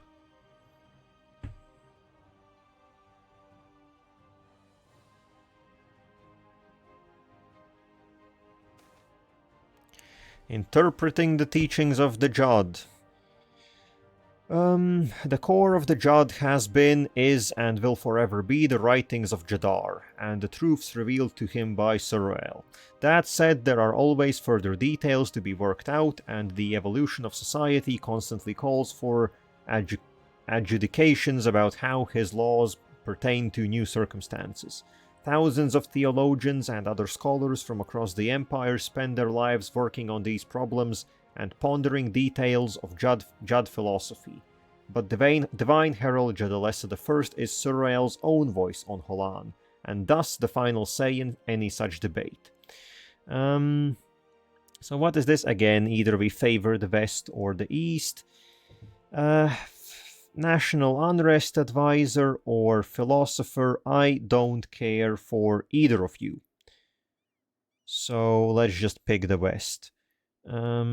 Also, Unrest is just better. If I were to use them. Oh my god, you absolute apes.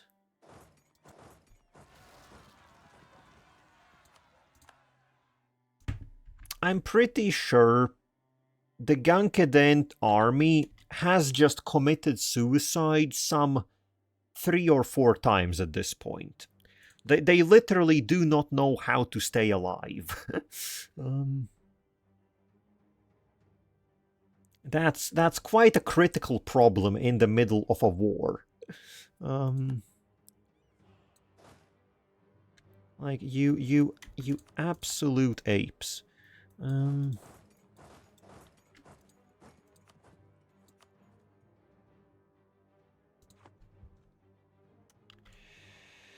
now they run off again. Well, I do not have the patience to deal with this. And at least they are killing my separatists. Damn, these guys also, they all have quite a decent amount of cavalry. Actually, no, those guys, at least these ones, they have a decent amount of cavalry. Yeah, it is a shame that these guys joined the fight. If I had started the war a bit sooner, these guys weren't willing to assist initially. Yes, that would have been very nice to pull that off.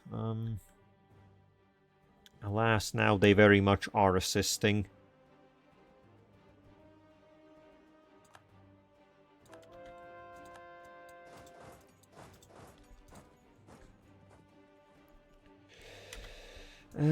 Sure, roll in. Come on, Elaine. Get moving. What are you doing? Oh, they're... Christ. Vassals. Vassals. Just sitting on the outskirts of a fight, looking around. Yes, in the good weather today. God. Yeah, another 3k.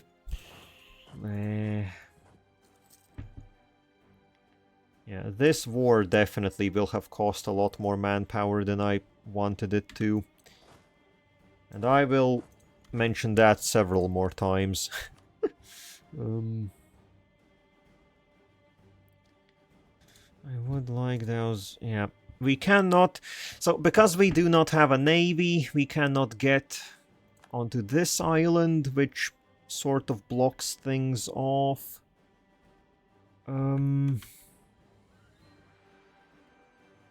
I guess we still have this one fortress that we could take. Who are we still fighting? Yeah, this coastline. Also up in here, I guess we could do this. We could deal with them, get them out of the fight. And okay, it's time to go and chase these guys down. They are just overly annoying. Also, up until now, we have been very reliably stack wiping basically everything. And this is the first war in a very long time where we haven't had a single stack wipe yet. And that has definitely slowed down the progress of things. Oh, would you look at that? They actually... Well, speaking of stack wipes, our vassal somehow managed to pull one. Sure, I guess. I don't know how they did that. I guess the bonus from being defensive in mountains got it done. Sure. I guess also you need to replenish manpower.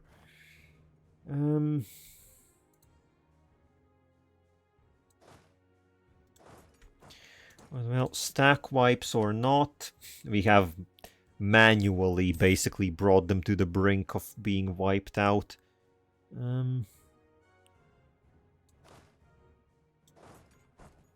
Which is not perfect. That kind of means we've just been bashing our heads against each other for too long. Too much. This isn't the way to do it. Shouldn't be the way to do it. So, excuse me, am I stupid? Why does this require... Oh, they have special bonuses or some shit. Huh, okay, I was wondering why nine regiments aren't progressing the siege. Okay, they have some special bonuses that increases the amount of regiments required to siege their forts. And they have a shit ton of, well, I guess defensive mentality. Suddenly I'm not quite so sure if I want to be dealing with all of this. Suddenly I'm not so sure. Yeah, screw that. This is available. Let's just go and siege the other guys. Yep. That's how it's gonna be. That's how it's gonna be. What? What the hell is this? Okay, so these little shits are spreading into the desert. Well, honestly, as long as they are just occupying, for all intents and purposes, empty desert, it's not like I overly care. But nonetheless, that is interesting.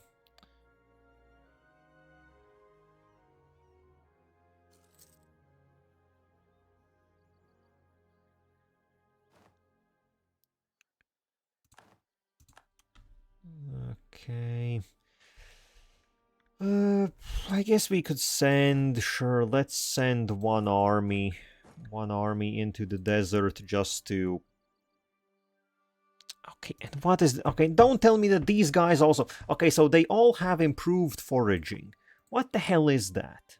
Is that an age bonus? Also, I somehow, at some point I have missed... Oh, we just got an age bonus. Is that... No, that's not an age bonus. So what the hell is that? Why does everyone here have increased regiments required to siege them? And yeah, war score versus other religion. Not even gonna consider that. Oh, but actually I don't know why, but we can... We have, I guess, beaten some of them enough that they are willing to peace out.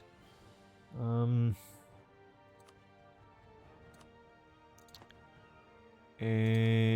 I could just peace all... Well, I do want... We could get a lot of money from the Bhuvauris, and I would like to get as much money as possible. Money is always gonna be a big thing. Though maybe we just take the 500 that we can get and stop this entire shit show. Maybe, perchance. I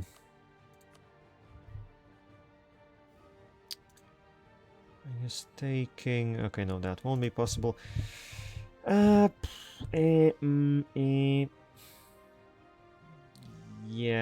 I think I want to get out of this goddamn war. It's been exceedingly annoying.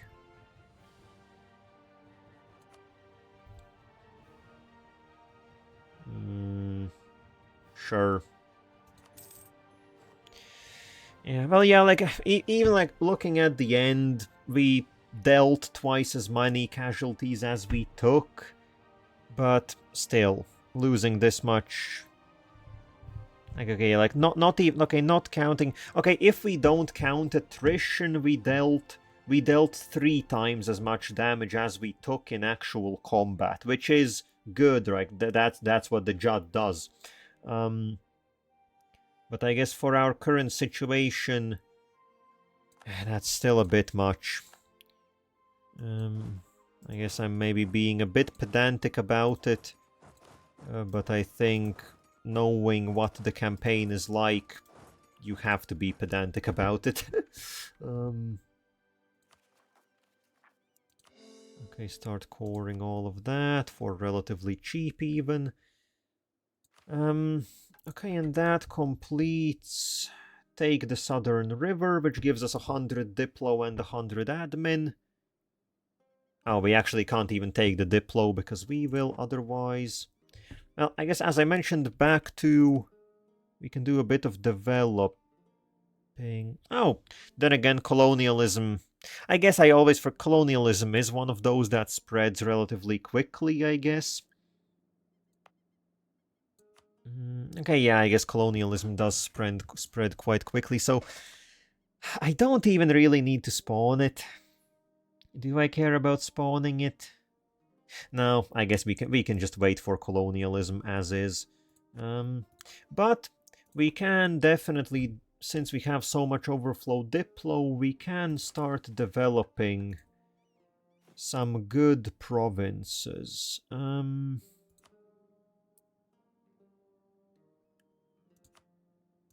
We can develop some good resource provinces.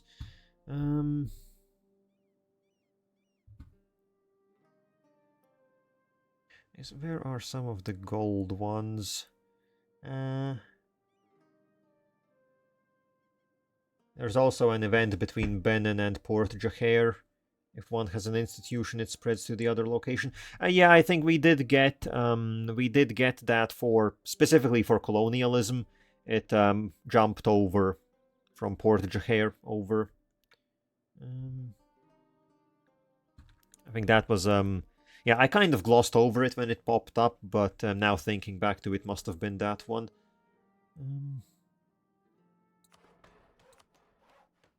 Let's dev... Okay, let's dev some gold, let's dev some...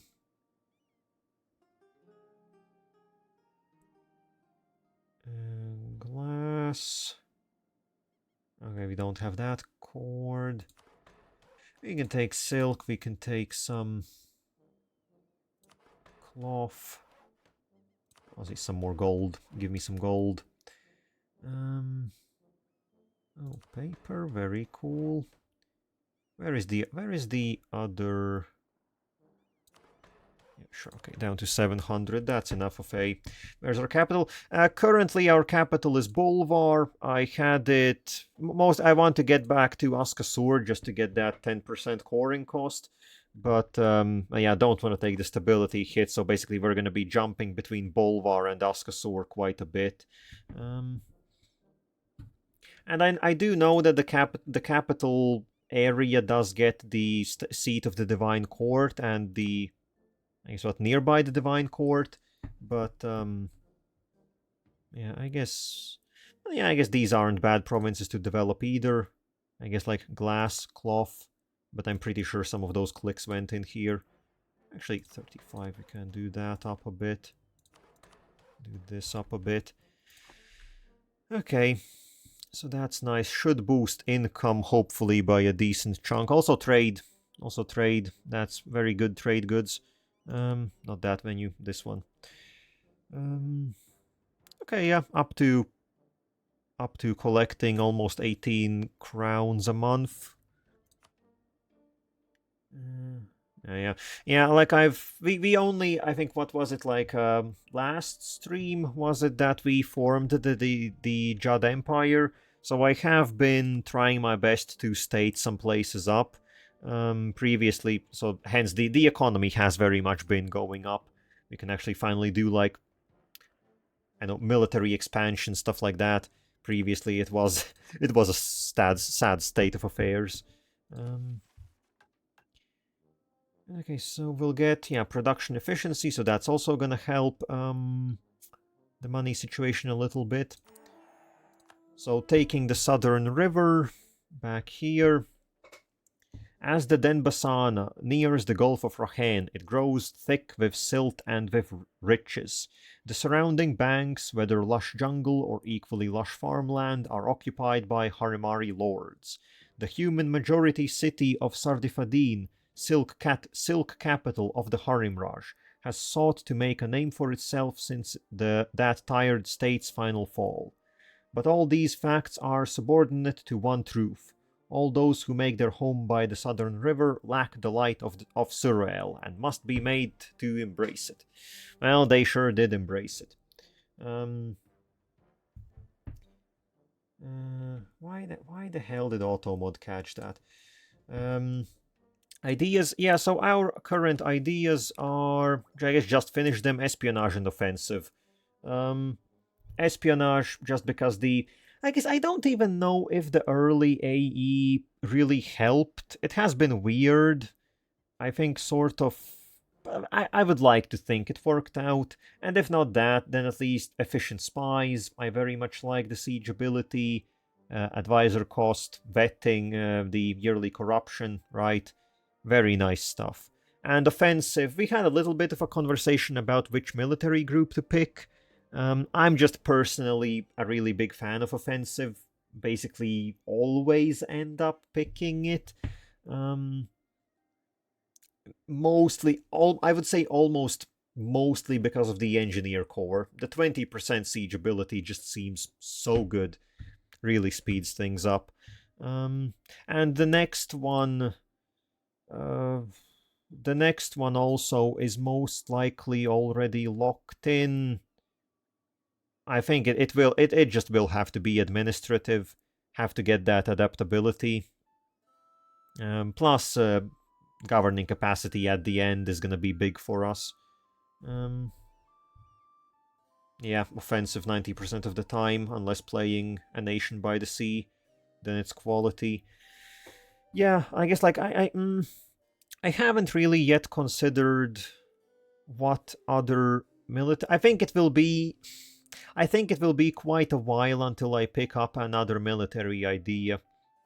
I think the next few are gonna have to be admin. Very, very likely trade. I'm very inclined to pick up trade at some point. That's gonna be our main money maker. And then again, tolerance. I very much want to get tolerance at some point. Just so I guess actually tolerance does have the idea cost finisher, so might have to pick it up sooner rather than later. It's problematic because religious would also be a good pickup. Religious would also be good, and then I guess everything else might be a bit not as important. Like infrastructure is good, but maybe not specifically for us. But yeah, like admin, trade, that's very much in the plans. And then military, I don't know, quality would be kind of obvious. Just work with the quality that we already get as elves. Just make it even better. We'll have to see how the manpower situation goes. Maybe quantity is still gonna be on the menu, though I think it might be avoidable this time around. Do you have any subjects? Well, yeah, we are managing what I still have Elaine and these guys that I made. Genkaden. Yeah, Genkaden. So there, and Verkal Gulan. I'm very much not doing anything with Verkal Gulan because I despised them in my single-player game. So this time around, I did some of their missions. I did most of their missions, but I'm not gonna go all the way to get them to take over the entirety of the Middle Dvarovar. So I have manually made them into a vassal. Hence, they are still a bit pissy from getting their autonomy revoked. Same for Genkaden. But once they drop down below, I plan to just integrate and do it that way. Same will happen with Elaine. I'm not planning to keep them until like the end of the game or whatever. Currently, they're good enough. I'm keeping them around. But I tend to feed subjects and do their missions while researching upgrading admin idea groups. Well, I think as far as Elaine goes, we literally cannot feed them. And Genki then would be... I guess they do get some claims up here, and I guess maybe for this entire region. But that would get us closer to the command, which I'm not super interested in doing. And Verkal Gulan, I think with Verkal Gulan, my problem in single player was that... where is it? I don't know if that is something that I misunderstood or what, but basically, the Liberty Desire, which they get from development. Currently, they already get 24% Liberty Desire from having 97 development.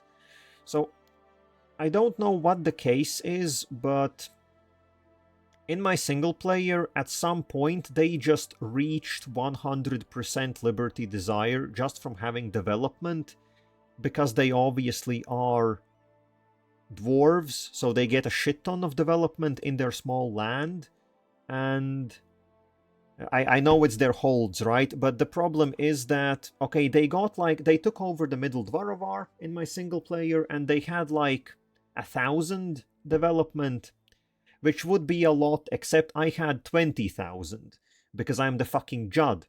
And I know, I assume it's not relative or something, it's just raw, so they ignore the fact that I have 20 times more as they do. They think that they have a lot of development, so they should be independent.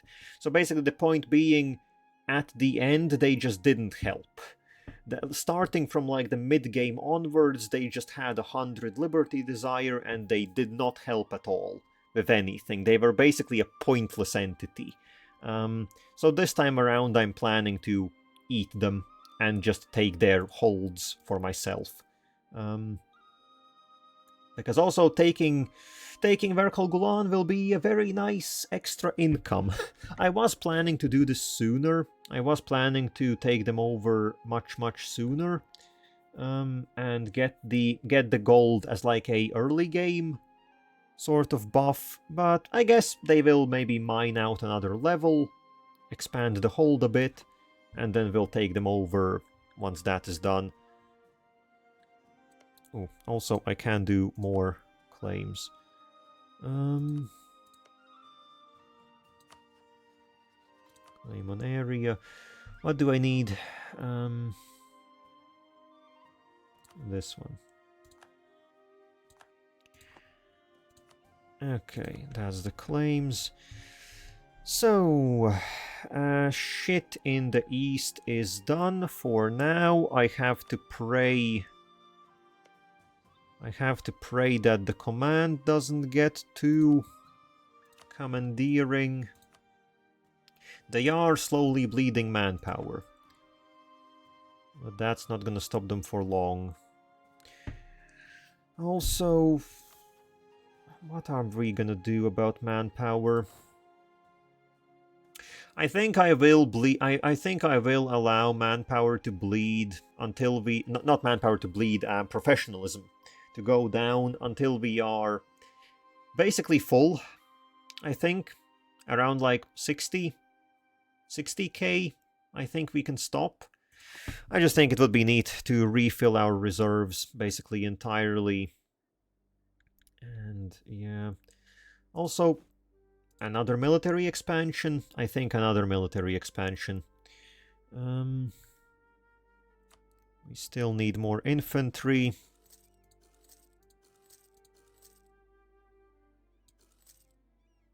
Not quite sure how many.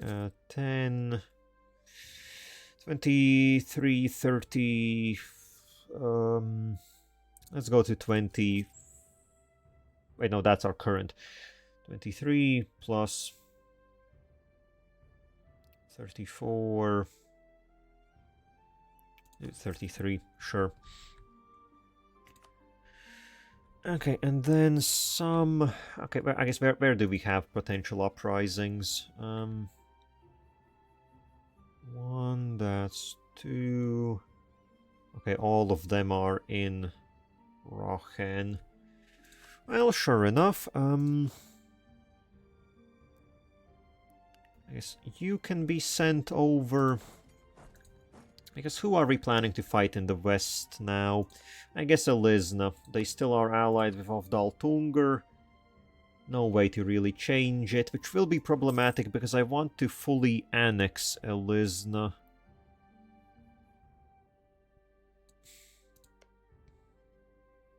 But I don't think I will be physically able to get to Ovdal Tungur. And it's a shame because Ovdal Tungur is friendly with us. We could even ally them and whatnot, but...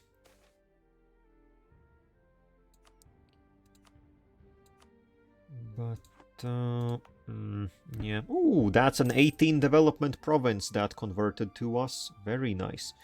Oh, and I didn't even see that there's something like this here. Ruby Gardens of Parusat Bola, which just gives 2 monthly splendor. That's very impressive. That's equivalent. Okay, it's not quite. Yeah, actually, yeah, it's equivalent to a fulfilled objective. Huh. Well, isn't that cool? Isn't that cool stuff? Okay, also, let's send you over. All of you. Gather in Bulvar, I guess.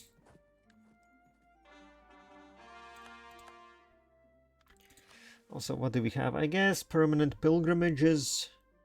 I haven't pressed it because it costs admin and diplo, but I guess at this point might as well do it. With the Jadd Empire now established, many of our subjects have never felt the scorch of the desert sun or the shifting of sand under their boots.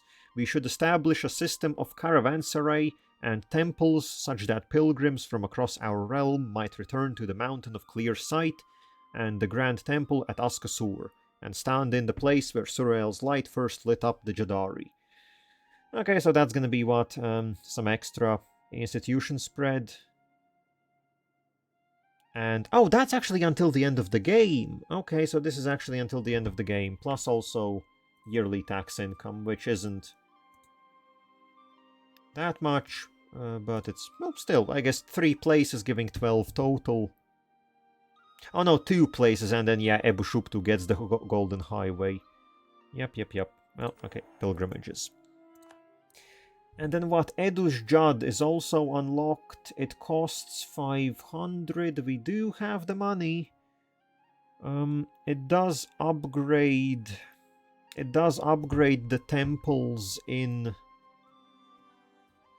Okay, so it will just upgrade the temple in Askasur. Where is it currently? So currently the Edus Meduru gives 1 missionary strength, and 15 missionary maintenance cost.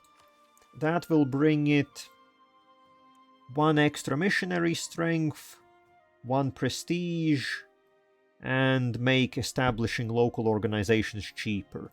Which is good because I still haven't done the Lightbringer mission. Because that costs admin to establish. Yeah, the Lightbringer. So getting this 15%, no, 25% cheaper would be decent. Okay, so I guess just to have it done, it costs 500 gold. Also, we get a... Oh, that's okay. The cathedral is what costs the money.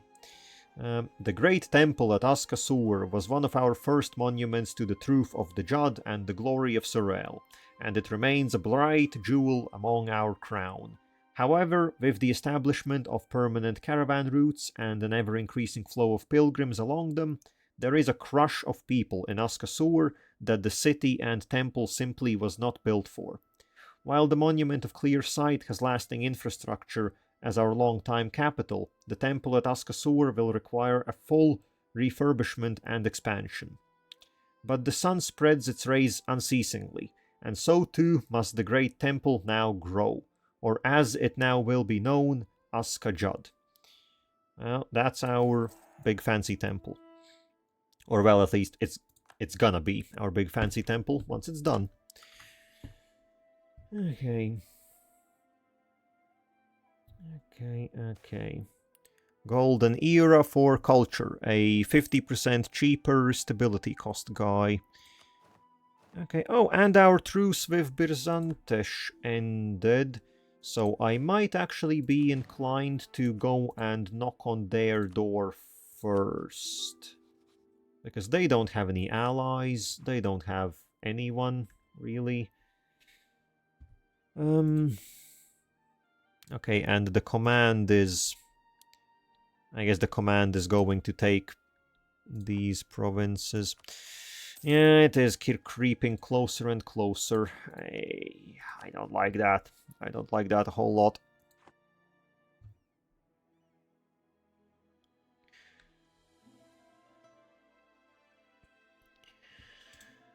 Okay, you...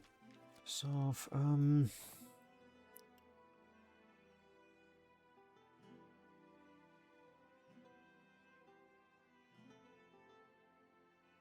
Okay, so I guess I did see, and I did notice we have some admin saving up, but I guess I should actually save it up and get admin technology at least somewhat caught up.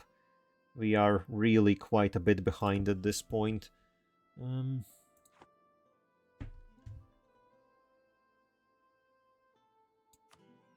Okay, also, what's on the religious front? Some cheaper provinces.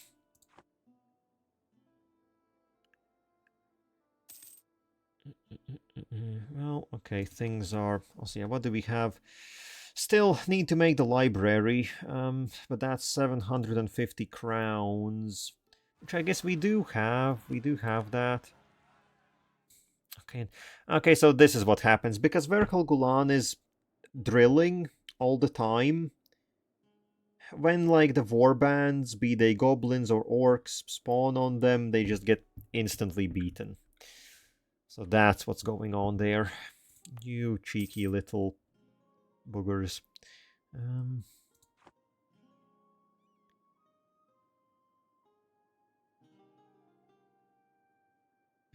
Ooh, Keterata is planning to attack Elisna. Now that is not... I want to attack Elisna myself, because I want to take everything that Elisna currently holds.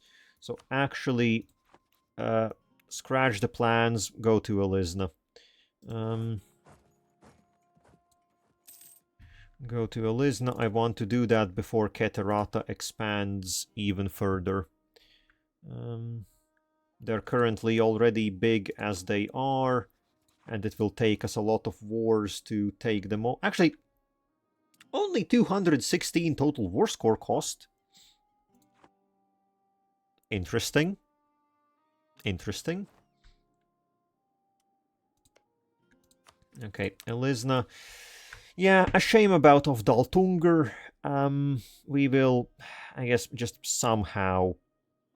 We'll somehow deal with that. Okay,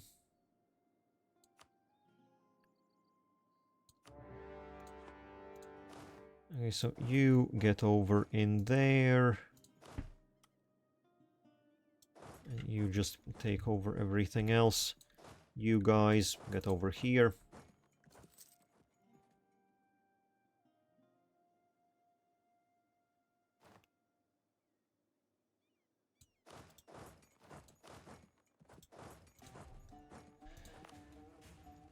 Okay, they are coming in. That's no biggie. We'll deal with them soon enough.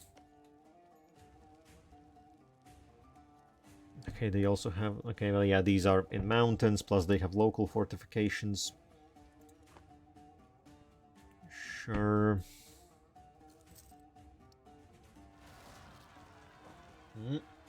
There's one off.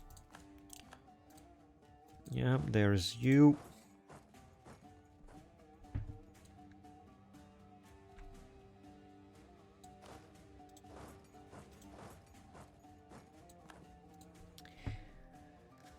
Yeah, I think the main problem here is gonna be that I do want to fully annex them.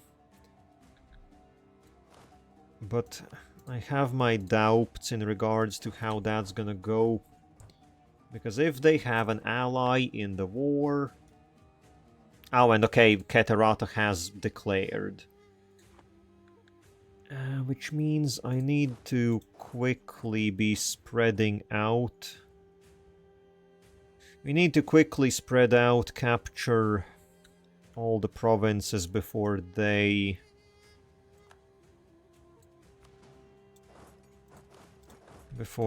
get anything. At least they're gonna help deal with the Elysian Navy, which is otherwise still going quite strong. Of Daltungur Navy is coming! Watch your butts! Well, maybe they're not gonna help. Maybe the Cataratan Navy is gonna get sent to the bottom of the sea. Maybe that's just how it's gonna be. Oh, the command.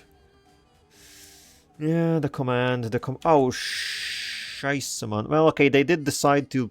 Even if we don't have a general, that should still be... Well, yeah, not perfect, but decisive enough. Why did you land there? Boyo. What was the plan? What was the plan behind that? Well, let me take a guess, there wasn't a plan. As a matter of fact, there wasn't a plan behind that.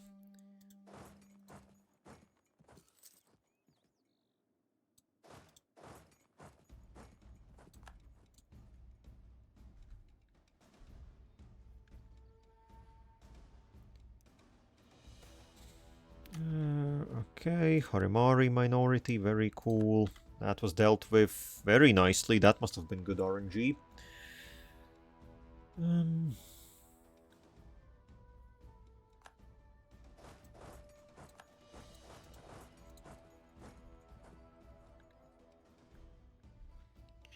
Okay, so I guess because they do control the seas, which means we won't be able to take these islands, or at least we won't be able to occupy them. But that shouldn't be too big. Oh, wait, I clicked that away, but was that... What was that? Oh, okay, that was the command fabricating claims on us. Non-ideal. Non-ideal. Can I just say that's non-ideal? I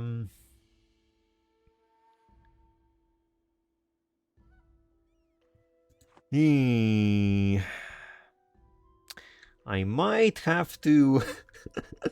We might have something brewing in the east with the command. Something that might not go down all that well.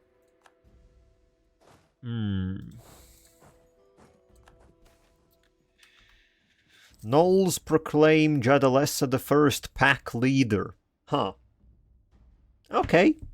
A group of Knolls, representing their larger societal group, have declared the Divine Herald to be the leader of their pack. Our advisors have informed us that this is significant. A Knoll regards itself as oath-sworn to an individual that it deems a pack leader. The Knolls have petitioned the Divine Herald to fight in our nation's army so that they may act in accordance with their depth of loyalty to their pack leader. Oh,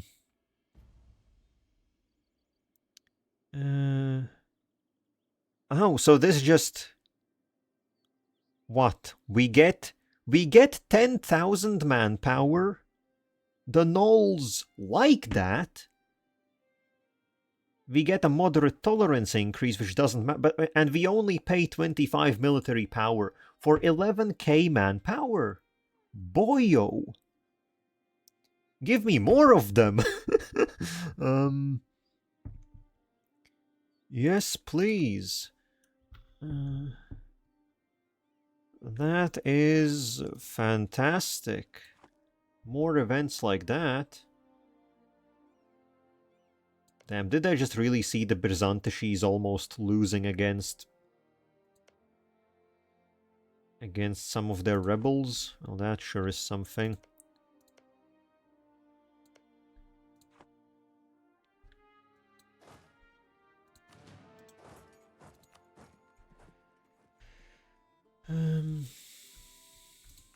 Okay, what's next? One province. Oh, actually, we can just. Where is a army that could suppress? Go suppress those rebels. Do what you do.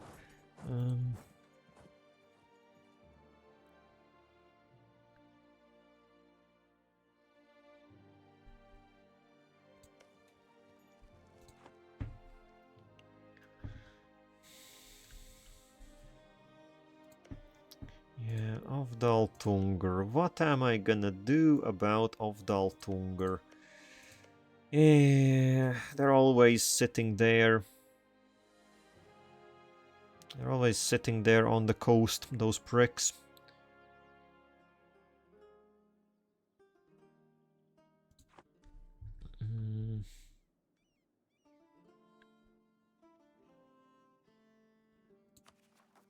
Okay, so that's gonna decay nicely. The rest...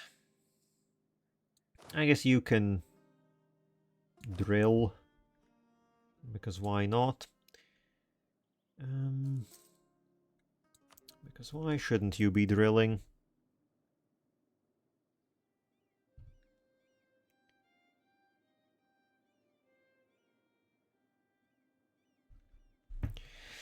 So I need to be... I guess we need more cannons. Okay, and seriously, this just 4,000... These infantry regiments just... I guess that was a lucky RNG roll, but still funny that they finished before this castle got taken.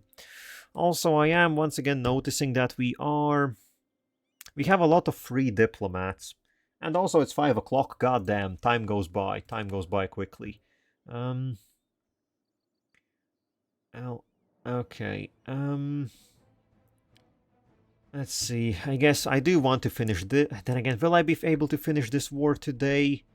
We will have to actually, can I get passage? Yeah, we don't have passage into Avdaltungur. Could I at all? I can get military access from Argorstun. We cannot get military access from Birzantesh. Well, I sure could get military access in another way. I sure know how to get military access in another way.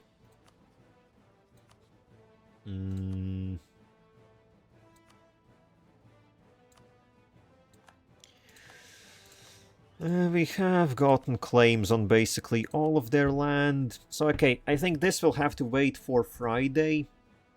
But the plan will be to declare on Birzantesh as well. March through them, get open borders with Ark-Ortstun, siege down of Daltungur. And honestly, we could get a lot of money from them. So that will also be part of the plan, get a lot of money from them. We will conquer both Elisna and Birzantesh. I'm not quite sure. We will have to see how overextension works out. Then again, if overextension doesn't work out, we have some funny buttons. Because the Jadd does have access to some funny buttons. And honestly, I could start a war with Keterata as well. And then that could be the first use of our funny button. Or just something. But yeah, I guess all of that will have to wait. And the command...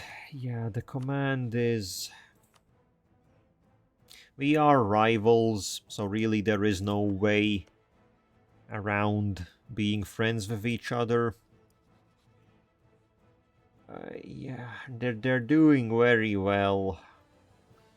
They're just doing very well. Yikes. Oh, they are embargoing us, turns out. Yeah, I don't know. It would be perfect if, when the inevitable war with the command comes, we could, if we could get someone else in on it as well. Just like someone in...